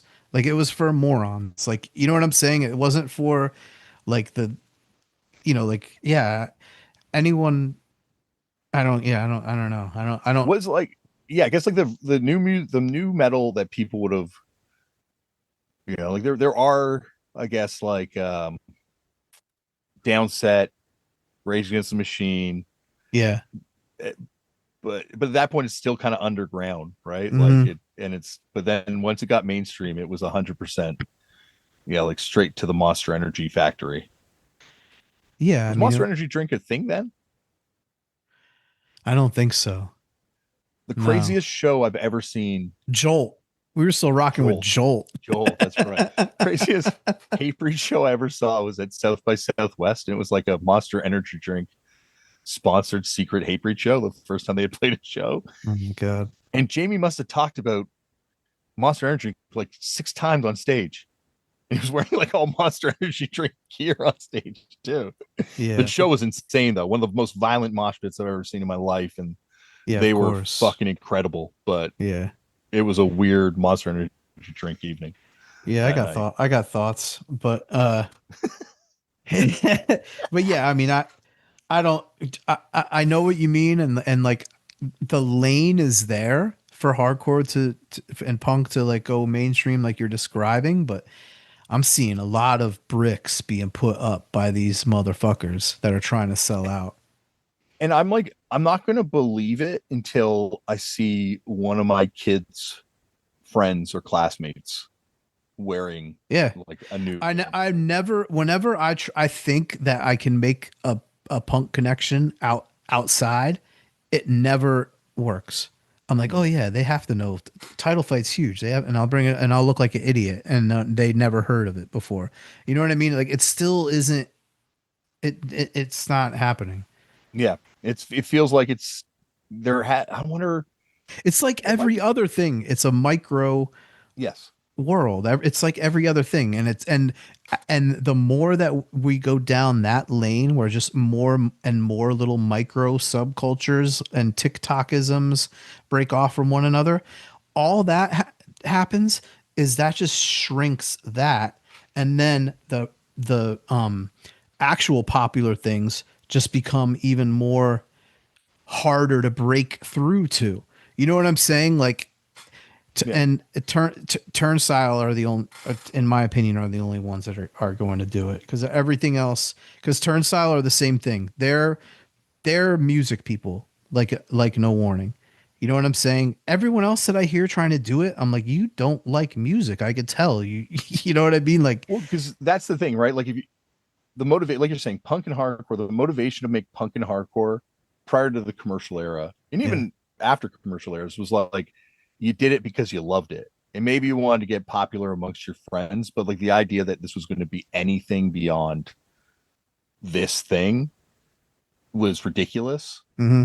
And now that we're at a point where there are real stakes and there are like opportunities for people are now going to have to stop making punk music and are going to have to start making more popular music or more music that can kind of cross over. And in Yeah, other eras, that would get you kicked out of the punk scene. But now, obviously, it's people are all for it. unless like, but every once in a while there is that crossover of people that are legit and do love this thing of ours, and they are fucking real musicians and understand music, and it's undeniable, like a fucking, you know what I mean, that Like happens every Turnstile. so Yeah, often. I agree with Yeah, you. yeah, like Turnstile. a fucking Green Day, a Jawbreaker, a Turnstile, of blah blah blah, But whatever. but Jawbreaker died on the rocks, right? Green Day succeeded. No Warning died on the rocks. Turnstile seemingly seems to be succeeding, and not Green Day levels yet, but like Turns Yeah, I mean, Jawbreaker died on the rocks, but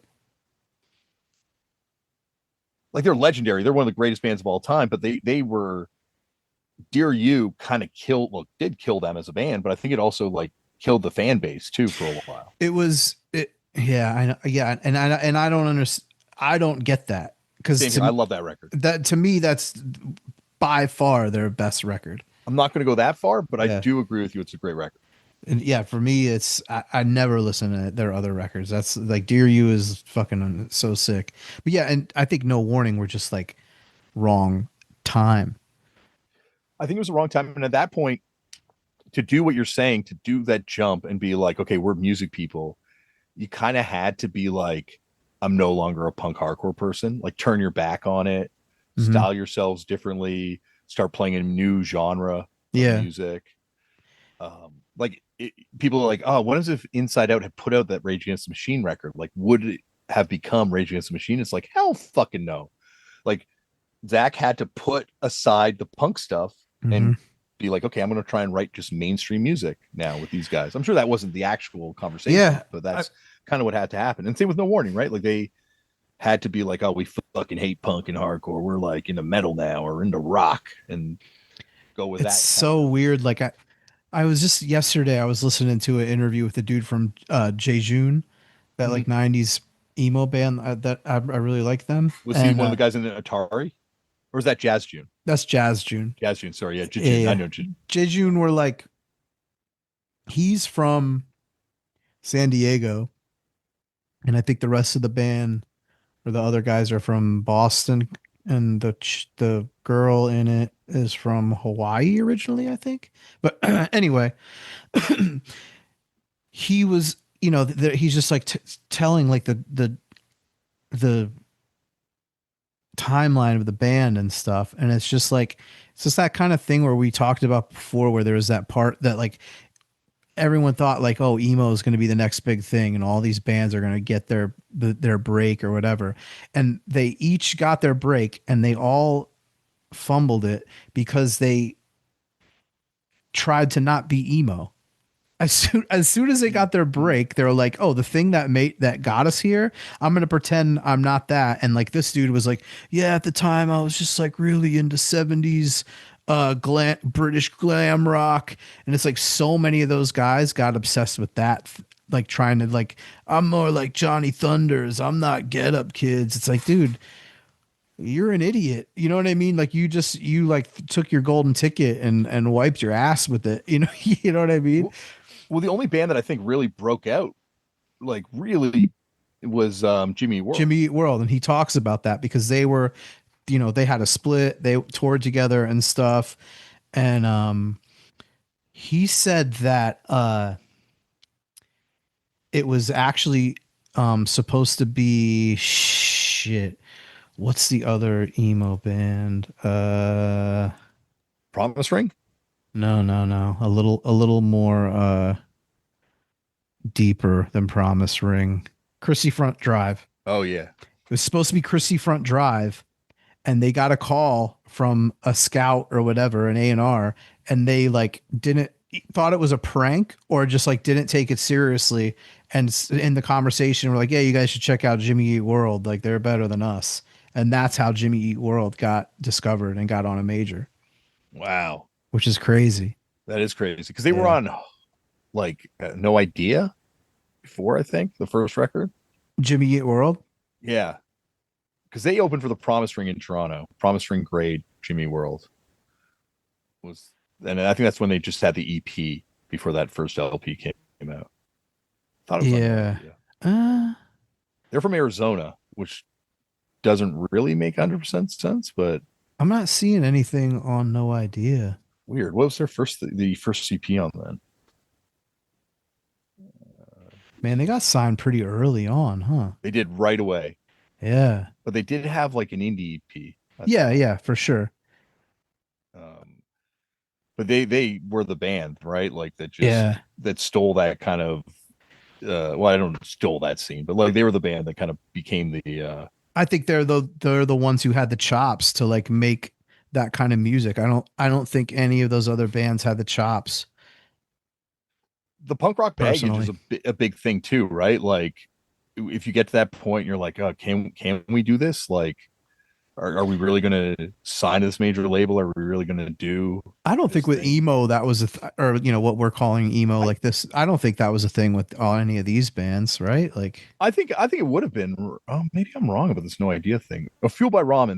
They had a record on Fueled by Ramen, but that would have been afterwards. Anyway, I feel like I don't know. Like I would imagine with the guys in Jazz June, maybe even some of the guys in the Promise Ring that kind of came out of punk and hardcore. Right, this is all like people that would have been disciples of Fugazi. I don't know. I think like when you're playing that super melodic strand of emo, and like I don't think you're. I don't know. For some reason, I think that's justifiable because it's like it's not the music's not political. You know what I mean? It's a different kind of thing. But there's also the thought that like, oh, you're gonna just fucking like, what are you gonna do? You're just gonna break up. It's not. You guys are gonna get popular. Like there was like a real self defeatist attitude too. Yeah, yeah. But I mean, like I said, they all tried it. You know what I mean? Get Up Yeah, Kids had a deal. Promise Ring had a deal. Saves the Day had a deal. Like they all tried it. Saves the Day. I think found success outside of I that don't world. think I don't think so. I mean, when they play now, they're playing Can't Slow Down front to back tour. They had. There's been some issues with that There's band been as well. issues, but like none of their records broke. Like, That one on Vagrant, right? Like it had a like MTV Buzzbin Hot Topic era yeah, but that was the one. thing. That was like the one, right? That, Stay What You Are or whatever. Yeah, yeah. That came out when I worked at Target. Yeah, but I think that was the last one where I had like a little. Yeah, I don't know. Yeah, it's Whatever the case is, it didn't the work the out. first time Saves the Day played Toronto, they played here with Fast Break, Hmm. and Matt DeLong from No Warning just hard heckled them the whole set, just being like, "Where's the dude from Mouthpiece? Where's the dude from Mouthpiece?" The whole set. Oh God, They brought him up on stage at one point, really? and he just got the mic and was like, "Where's the dude from Mouthpiece?" That's pretty good. A lot of Mouthpiece talk today. Yeah, the Grease. The grease, indeed. Should we before we wrap up do show and tell? Yeah, we didn't talk about the other episode Kyle at all. Gordon. We didn't Kyle we didn't Gordon. talk about it directly. Oh, you've got points about it. Yeah, I don't really have any points about it, but I would say like yeah, like when you told me he was coming on the show, uh like just that week for some reason, like at Cold World practice, we were like talking about him and just about how like the new metal song and like one of the other songs, like me and Haroon were talking about like, yo, like he like really gets what makes that music that music. Like he like really is, you know what I mean? And it's funny because he said that in the interview. He was like, I really study the songwriting and stuff of each one of these genres to especially like the emo one, like the like alternative press like era emo one, like it's Evo Axolotl or the other. He's got that other one where it's kind of like an AFI sounding song almost. yeah, that one. Yeah, It's dude, it's he. amazing. It was funny because he hit me up and was like, "Hey, I'm a big fan of your podcast and I like your band." And I'm like, "Oh, cool. Like, are you into punk?" And he's like, "No, I was never really into punk." And I'm like, "Oh, well, I do this show."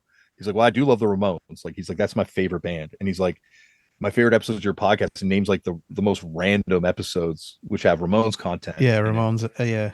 And then after he was on the show, he messaged me. He's like, "Hey, I'm listening to the Porcel episode. And turns out he's from the same town that I'm from." And he was like, just deep diving on all these other genres. Like he's definitely like you can tell, like you're saying, when you hear these songs, he's someone that like loves music and studies it and Hmm.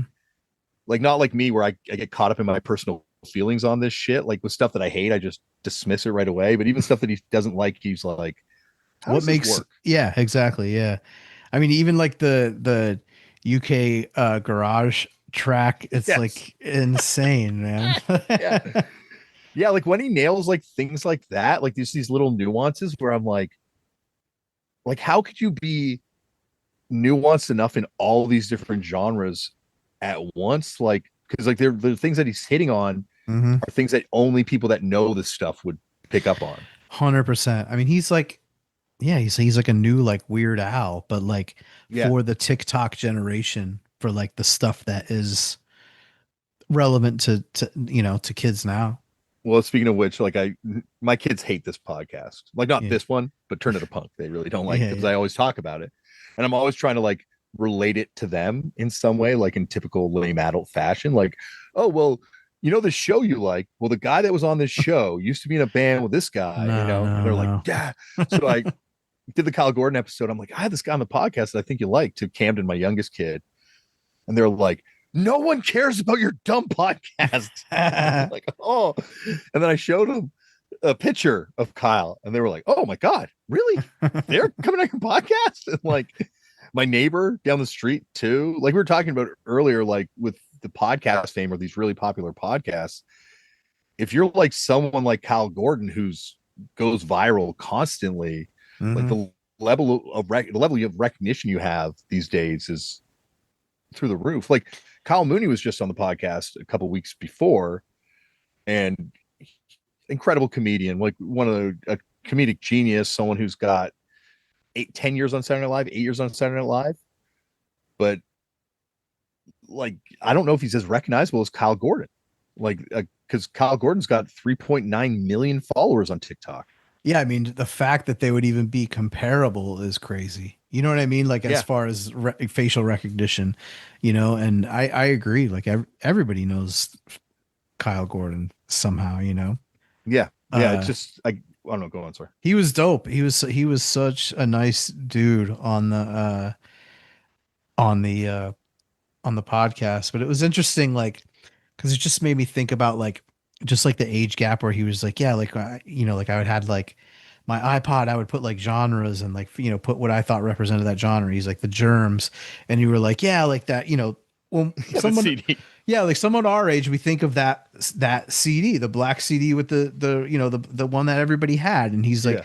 He's like, yeah, I don't know. I had like Lexicon double 7-inch MP3s, and some were, it's so weird. And it's just like, I don't know. It's like the way that people find out about music now. It's like, depending on the genre, it's like wrong, right? Because even just like, in like the Locking Out Slack chat, there's like an EDM channel, and we talk about like dance music and stuff. And like a couple of guys on there will be like finding out about like, 90s drum and bass artists, and they'll like put in these like random guys from the 90s, and they're like, oh, what's up with him, blah blah blah, and they'll be like, yeah, that he came up on Spotify. And I'm like, yo, like this music is not meant to be, I don't say this because I don't care, but like they're finding out about like random artists in such a weird sequence. You know what I mean? It's like finding out who like Struggle is before you even know about the Ramones. You know what I mean? But then meanwhile, with like a music like drum and bass, like that music isn't even supposed to be listened to song by song. You're supposed to listen to DJ sets. You know what I mean? Like the songs are like 7 minutes long. You're not supposed to just listen to them in a playlist. It's psychotic.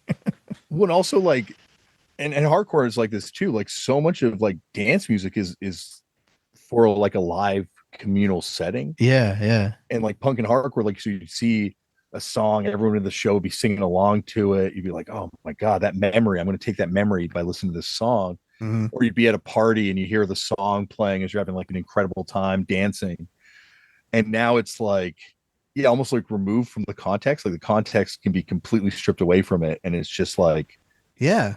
Cause if you like, when you look at like, not like 90s or early 2000s, like any kind of dance music, like you look at the track on YouTube, all of the comments are, oh my God, I always remember when Carl Cox dropped this at Creamfields in 97, or, Oakenfield dropped this on BBC One, or, whatever. Like, like that's how you're supposed to remember it. Not like, oh, I'll never forget the day Spotify recommended this because I listened to, the Chemical Brothers. It's like, what the fuck? Like, it finally came up in my algorithm. It sucks, man.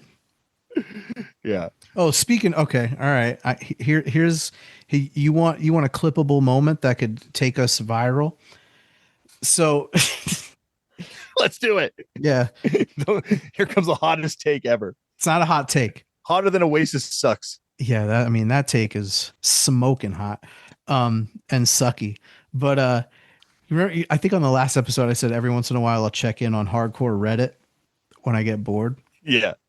So like the other day I checked in on it, and it was a screen grab of Krysten Ritter from Breaking Bad. Breaking Bad. Yeah, and it was like, is what? that John Ritter's daughter? No. Okay. It was like, what hardcore band is she into, or what subgenre or whatever is she into?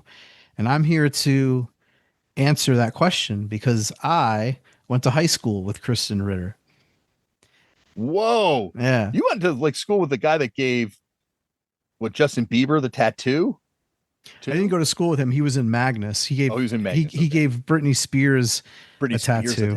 That's it. And that'll be another clippable moment in a future episode. Yeah. But wait, you went to school with her? Yeah. So like when I was in my high school, I was lived in a super small town. So like our high school was 7th to 12th grade. So it was like middle school and high school together. There was no middle school. So I was in 8th grade probably. And she came in, she was a grade below me and she moved to town.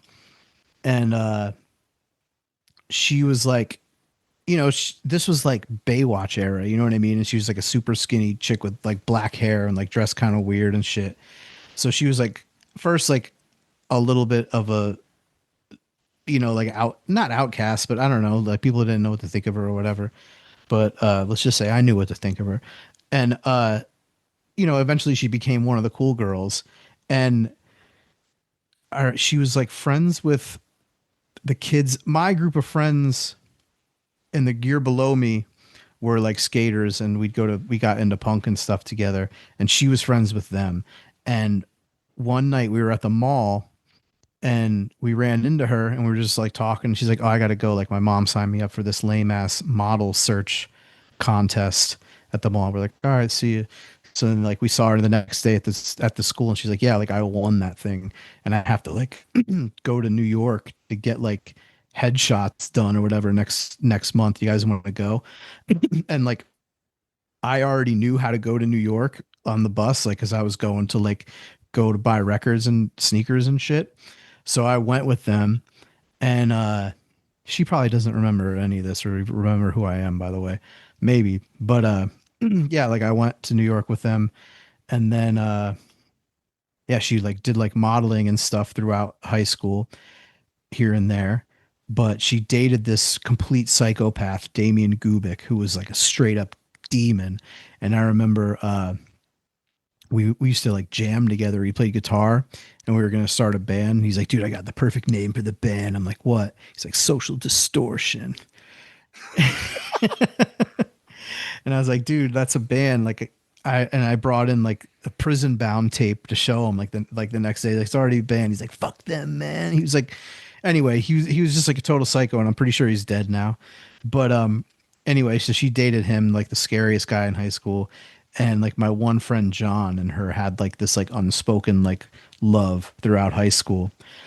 And she was just like total normie, like for the cool girls in our high school. Like it was like really cool to like just like be like the music. They just like listen to like Grateful Dead, and we're like not into anything. You know what I mean? They were just like regular, like, you know what I mean? Like they weren't even like hard partiers or anything. There wasn't really any hard partying going on in our school. Like it was pretty like, you know what I mean? Like not lame. Like it was like, like, just normal. Yeah. It was just normal. Yeah. And then like, yeah, like kind of like I lost track of her after I graduated high school. And then she was on the brother from Everybody Loves Raymond had a spinoff show, and she was his daughter in that. And then I remember I saw her in a Dr. Pepper commercial, and then she was in fucking Breaking Bad, and then like she was in some like Marvel Netflix show or whatever. Yeah, she's Jessica Jones. Yeah. In Jessica Jones, and I think she's bringing back that role. Mm-hmm. Wait, so did she like any punk and hardcore bands? No. Okay. Okay, I think it'd be like, wait. So what was the band like that you're going to do with her psychotic boyfriend? I don't know. It was like 1993 or something. We were like little kids, you know what I mean? Like we were playing like When I Come Around, like in his at his like dad's house. Where did he come up with the name social distortion without You knowing? saw it in like a magazine or something. He was just like a psycho. Like he was the kind of kid that would like torture cats and shit like that. You know what I Yeah. mean? He was. I remember like he would like play hockey, and like my one friend like went to one of his hockey games, and he said like him and this other guy were like the face off in the beginning of the game, and as soon as the puck dropped, the dude just threw down his gloves and just started destroying the dude in the middle of the game, and got immediately ejected. But I remember, I think it was actually the show that I was talking about earlier, weirdly enough, with Less Than Jake and Snuff. mhm. Jersey opened, and Mm. the bass player from Jersey used to be like a hockey dude, like a tough hockey player, a goalie. And we went out to the Jersey van, and they had like a VCR set up in their van. Mhm. He's like, "Watch this," and he put in a video of him as a goalie skating across the ice to beat up the other goalie in the middle of a hockey game. Sick. It was so awesome. I remember Jersey. They played Wilkes-Barre a couple times. Yeah, they were a band from here that got a major label deal for a hot minute, and Oh, really? I didn't know that. yeah, they were signed to Fueled by Ramen. They were like one of the first bands on Fueled by Ramen. Mm. Epitaph was kind of sniffing around them for a while. um Greg, the lead singer, main guy in that, was also in Jersey, so he was kind of like had his focus divided. And then I'm blanking on her name, but the singer from that band married Bo from Avail, Ah, okay. and was, I think, Bo's like first real serious relationship after he broke up with Lita. Wow. Yeah, Hmm. crazy. It all comes back to pro wrestling Yeah, and man. and Canadian ska punk. Uh, I have the Jersey demo. Speaking of, maybe this is how we kick off show and tell, right? We show the most impressive thing from our collection, which for me is definitely, where is the Jersey demo? Does it have to be the most impressive thing No, from your not at all. collection? Like, Because if I'm showing the Jersey demo, here it yeah, is. This demo is actually fucking sick. Like, I'm not the biggest ska punk fan, but this demo is unreal. they were ska punk. I remember them just being kind of like pop punk. I think they ditched the ska punk sound and kind of went more for like hot water music. Yeah, that's what I remember them being like. Yeah, but this demo is like them writing really poppy ska punk songs. Huh. That guy Greg from Jersey and Grade could write a song. Like, he's like one of those people that you're talking about. Like, he could write a song in any genre Mm-hmm. type thing. He just happened to wind up inventing screamo. Is does that Jersey demo count in your three things? I'll leave this as one of my three. Yeah, this is Okay. one of the three. I bought this at the Jersey. I'm trying to remember which Jersey show I bought this, but this was like the Frampton Comes Alive for Southern Ontario punk kids at one point. Like, everyone had this fucking demo. I remember like that. I like correlate them with like this band Bigwig. Do you remember Bigwig? Yes, from New Jersey. Yeah. I feel like they toured with them and like played Wilkes-Barre with them. When Bigwig played Snow Jam up here one time, like the No Warning guys and me were doing like security or something. We were all there, and the drummer was in some old Anthrax era hardcore band and was just telling us like stories about seeing Judge and Underdog and Damn. all this Youth of Day and like just all these Anthrax kind of era type stories, Gorilla Biscuits and stuff. Now I'd have a lot more bands to ask him about, but back then I was pretty limited in what I knew. Yeah, but that's a good start. Yeah, Okay, Jersey demo. All right. I mean, I just gotta like grab three quick things. yeah, three quick things. All right. Let me see here. 1 second. This is going to be fun, everyone, because we haven't put any thought to this. So you're really going to be seeing us just pick three literal random things from our room. If you're listening to this right now on the audio version, it's a good time to point out that there is a YouTube version of this where you can watch it over at the Turn Up Punk YouTube channel. Just letting everyone know that if they're listening to the podcast version of this right now, it might be pretty boring and they should check out the video. Oh yeah, version. definitely. I mean, hey, I just grabbed three things that was real quick on the top of piles that I didn't have to dig for. So I'll match your jersey demo with a Crackdown demo. Oh damn! Is that a real original Crackdown demo? Yeah, Oh yeah. Look, now they see the tape. I don't have the insert though. Fuck, That's the that's awesome. tape, and it has well, it has other demos on the B side, the New York Hoods and Youth Under Control, which are handwritten on Oh the wow. inside of the. I got this last year from Greg Mongoloid, I think. Who who was Youth Under Control? I don't know. Is it in Cooch and CC's unauthorized guide to New York hardcore demos? Good You know that zine? question. Yeah, of Have you seen- course. That's the best scene ever. That's like one of the I'm my gonna have favorite to scenes. look up Youth Under Control. Maybe I have. Maybe I have an unripped demo. Cooch is definitely going to need a copy. Yeah, I mean he probably fucking has it, I knows have what that it one is. now. Yeah. Yeah. Man, you're showing good stuff. I feel like now I gotta raise. No, that's the only good thing. Everything, the other two things aren't crazy, and that was just at the top of my demo pile. So that was why I grabbed it. I didn't want to keep the listeners waiting. Okay, I'm gonna grab something that is definitely sonically not cool, but looks cool. One sec. Okay. This is the Acrid demo. Speaking of Yes. grade, and they all came in cigarette packages. I don't know where the cigarettes were acquired or what happened to the cigarettes, but they were all like, I don't know how many they would have made of these. Not too many, I imagine, but they would come in this cigarette pack. I got the players pack, which is what my estranged grandfather would smoke. So brings back a lot of memories. Still has a little bit of an odor in there. And there is an insert for this. That's a weird Acrid cigarette box. players. Yeah, it's like weird, shaped weird. Now this is what Canadian packs were like. Oh, really? Back then. Huh. This was like a king size, I think they were called this thing. Huh. But yeah, God.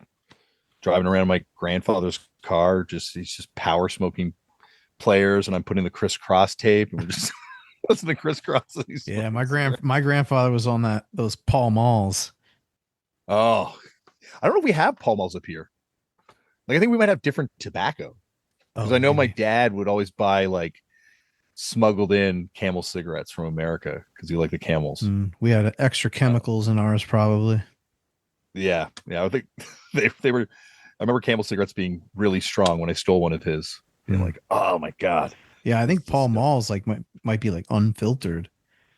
Yeah, I think they were unfiltered. I think it was a gimmick on them. These are this is the Acrid demo. Acrid's a weird band though, because they were like super popular. Like people fucking love them outside of Toronto. Yeah. But I don't know a single person that liked them here.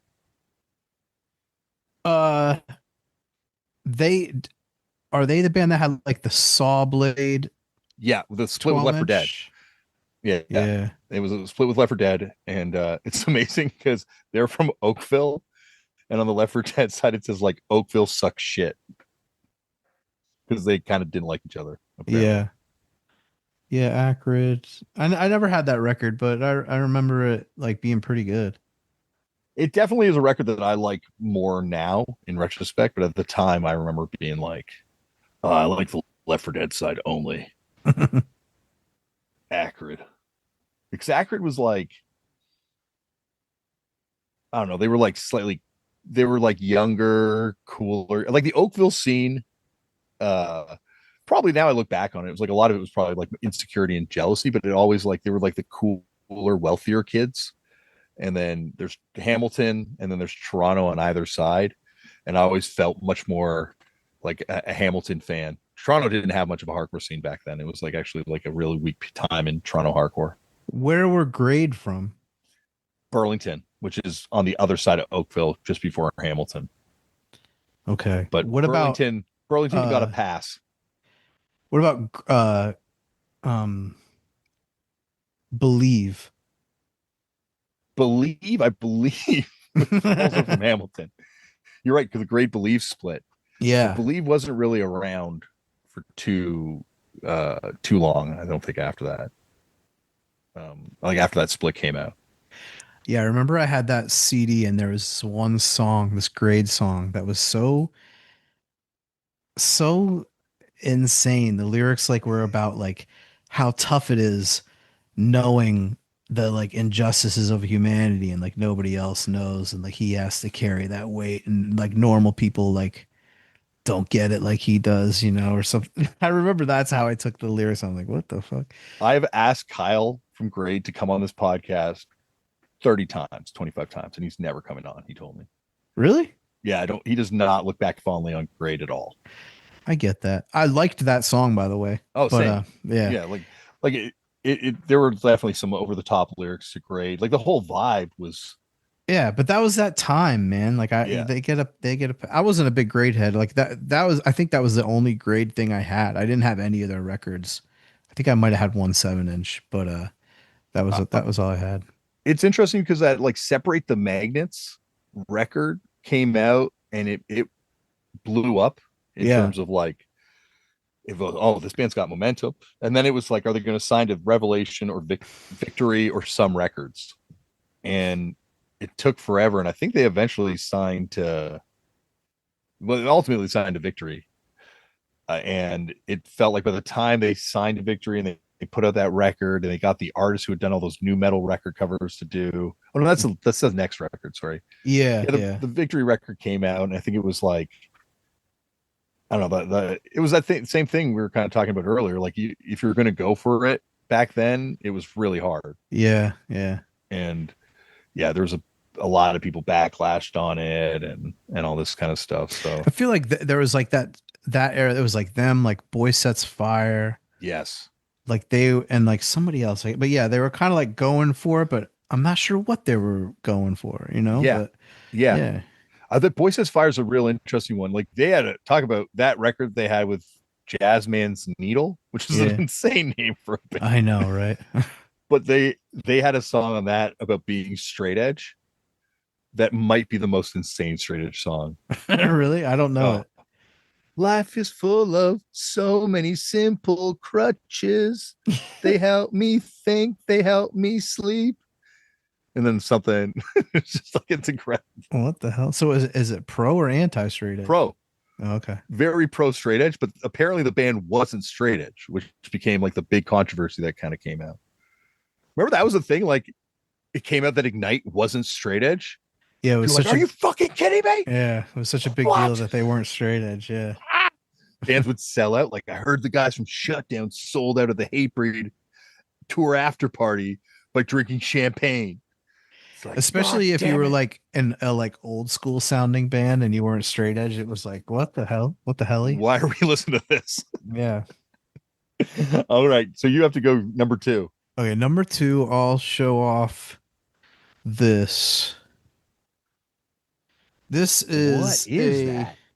Dump Matsumoto versus Chigusa Nagayo like model set. Whoa, have you seen it built anywhere? Does it have a picture of it built? No, but it has like kind of like just like yeah, diagrams. My wife got it for me for my it's still like sealed or whatever. But I can't tell if was like originally sealed, like came sealed, or like whoever they sealed it. Yeah. So I kind of find that with Japanese stuff too. Like a lot of times you buy like Japanese toys or model kits, it's like they seal it to make sure all the pieces stay in it almost. Yeah, so I kind of want to crack it open because I'll grab it real quick. Once again, this is just a plug. Like you should really be watching this on video because all right. I have Woj is back. Yeah, Woj is back. I have the single Dump Matsumoto. So does it look like those cartoons or it does look like kind of cartoony version of them. Yeah. Oh, that's awesome. It's called like that. It's called like Chiba, the Chibi version. Yeah. But yeah, it's, I mean, obviously sick as hell, but it looks cool up on my record. Damn, that is sick. Okay, now I got my third one. Okay. Okay. I gotta think of something funny. Uh oh, I don't think I've showed this before on TV or anything. Okay, one sec. Mm-hmm. Oasis Rule, Smashing Pumpkins, Rock. I got my headphones on, motherfucker. Okay. So when I was at Vice, they started doing a lot of advertorial content, and I was doing all this cannabis coverage, and I was working with like people that were like legit, like no joke cannabis people, like.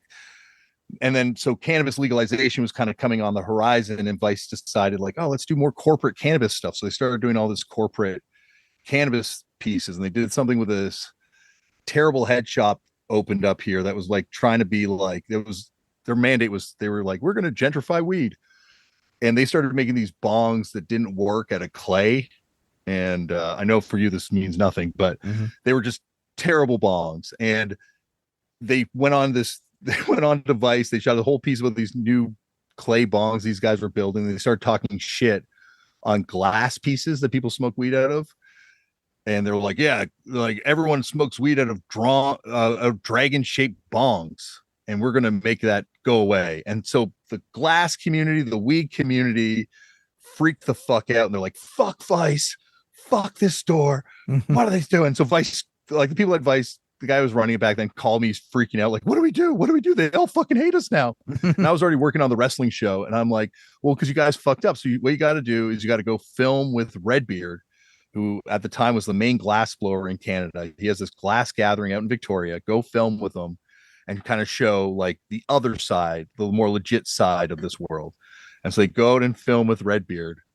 And while they're filming bongs that he had made, he goes, actually, weirdly enough, here's the first bong I ever made. It's a dragon. And the Vice camera guy is filming a close up and knocks the bong off the table and smashes it to pieces. And so, as a fuck you to Vice, Redbeard made this bong, which shows the Vice cameraman shooting a lightning bolt, exploding a recreation of the first bong he ever made right there. And he put this online, Redbeard, and was like, hey, when Vice was making a piece about me, they smashed the first bong I ever made. And so I made this as kind of a fuck you. And so again, my friend from Vice at the time hit me up like, what do we do? What do we do? And I'm like, just buy it. Yeah. Whatever it takes, just buy it.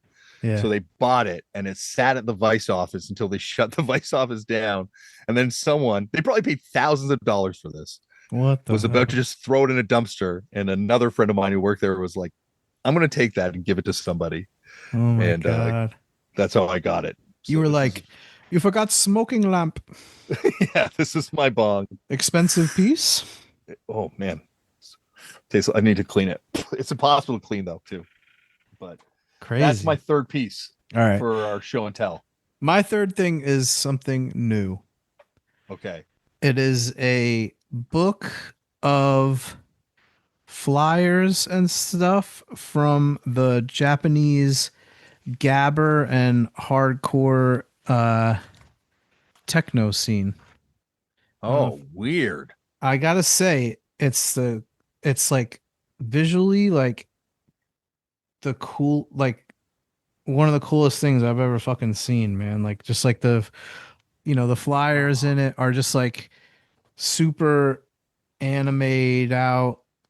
The earlier ones are it's funny because when you see the North American obviously take on this, like it never looks this good. I mean, this stuff kind of is like more in like, it looks like what like the like digital hardcore, yeah, like Atari Teenage Riot stuff looks like. Whereas like when you see like the European, like, I mean, some of it looks like just straight up like Japcore. Yeah, it looks like total like, raging hardcore flyers. Yeah, exactly. Like this could be like a guy flyer, Yeah. But yeah, like whereas like the European stuff looks more like, I don't know, it doesn't look like this. You know what I mean? But this shit just like looks so cool.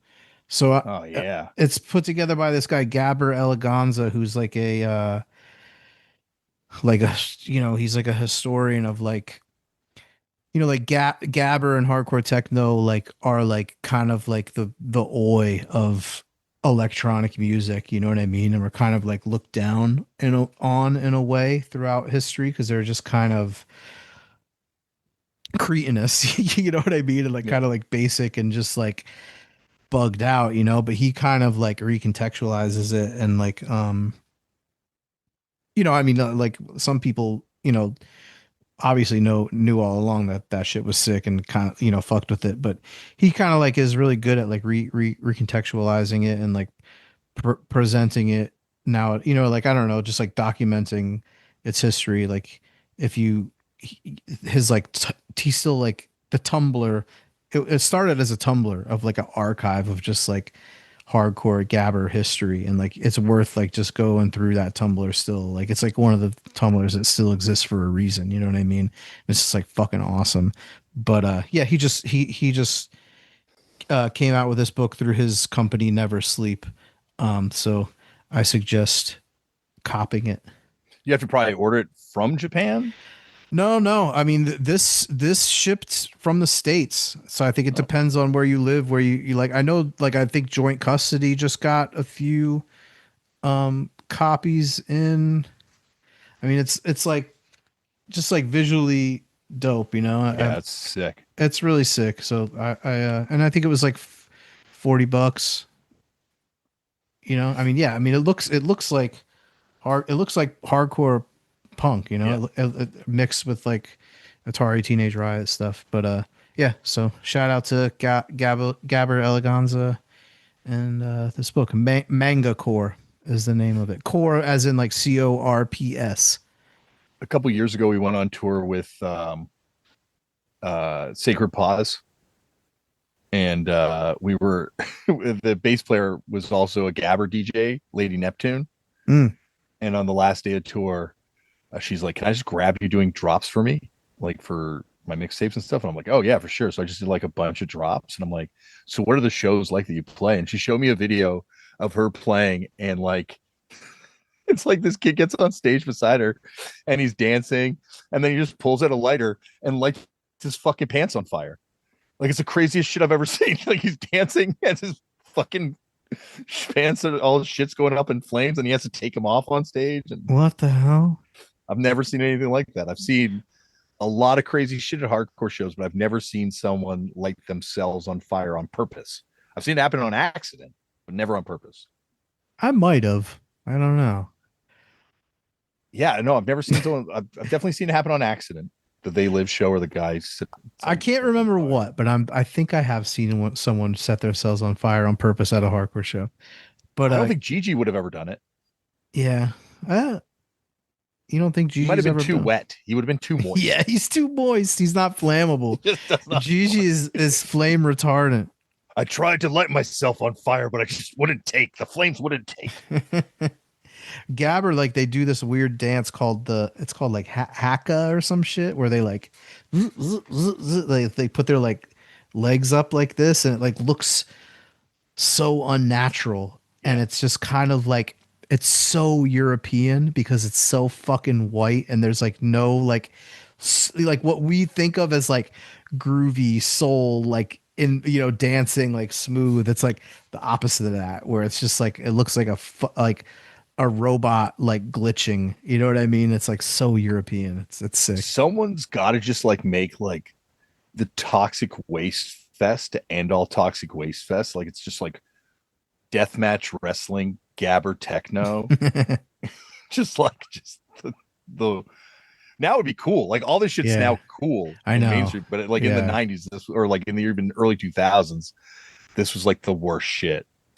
Yeah, it was kind of, I mean, kind of like what I talked about in the last episode, like trash culture. Like I would say, Yeah. like Gabber is like sort of like trash culture. So that means like years from now, whatever the future equivalent of John Waters is going to put out a book about gabber techno, like he did about trash culture. Yeah, That'd be amazing.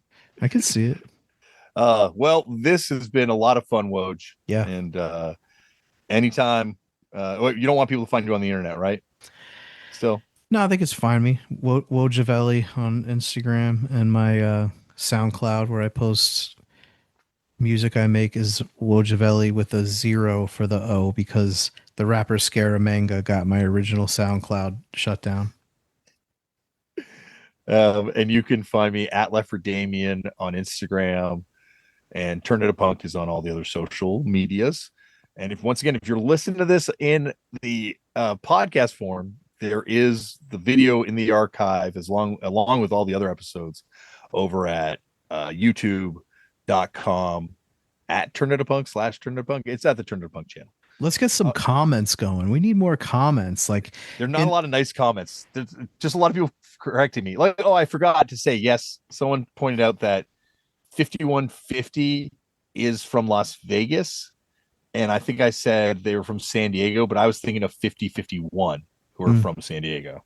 I don't mean in the chat. I mean like YouTube comments, Instagram comments. Oh no, this like, is Spotify. There's our episodes, that's where the person told us that because of Trash Tuesday, they're never going to listen again. Well, fuck that person. I'm a slug for life. Slugs. I'm just saying, I look at Hard Lore and there's like 60 comments like, oh my God, Colin's pectorals are so dope. Well, you got to start pumping iron, Woj. That's I know. What I keep saying. I got weights. I just got weights recently. So I'm Colin. I mean, look, I'm never going to come for him. He'll tear us apart. Yeah. Physically. But yeah, I guess scary. I have to work on that. I got like a bench in the back. I'm gonna get, I think our thing should be, we should be like, this is our thing. Showing off our wares, man. Yeah, this is our thing. I got it. You know what's crazy? Regular like mainstream tapes are worth like a shit ton of money. Mm-hmm. Like this Foo Fighters tape is worth like $500 now. I believe it. Yeah. How fucking insane is that? That people are like, yeah, it's that weird, crazy just for like random mainstream stuff. I remember I had that on tape. Yeah. I don't remember it being black. I don't think the US was a black tape. Oh, it's a different color in the US. I think it was clear. Oh man. Yeah, I got a couple like mainstream tapes a couple years ago. Here, Woj, here's one for you. Yeah, see, dude, you're down. Hey, put that back. It's not the show and tell is over, man. Save it for show and tell. I'm never gonna brag about having a Smashing Pumpkins tape. I much prefer to brag about having an Acrid demo. All right. I think the Acrid demo is definitely not going to win me as many friends as that Smashing Pumpkins would. We get more comments when we talk about Smashing Pumpkins. Yeah, than Acrid. All right. Well, if you want to hear us talk about Acrid or the Smashing Pumpkins, because I guarantee we'll be talking about them again. We seem to talk about them every fucking week. We'll be back here in 2 weeks.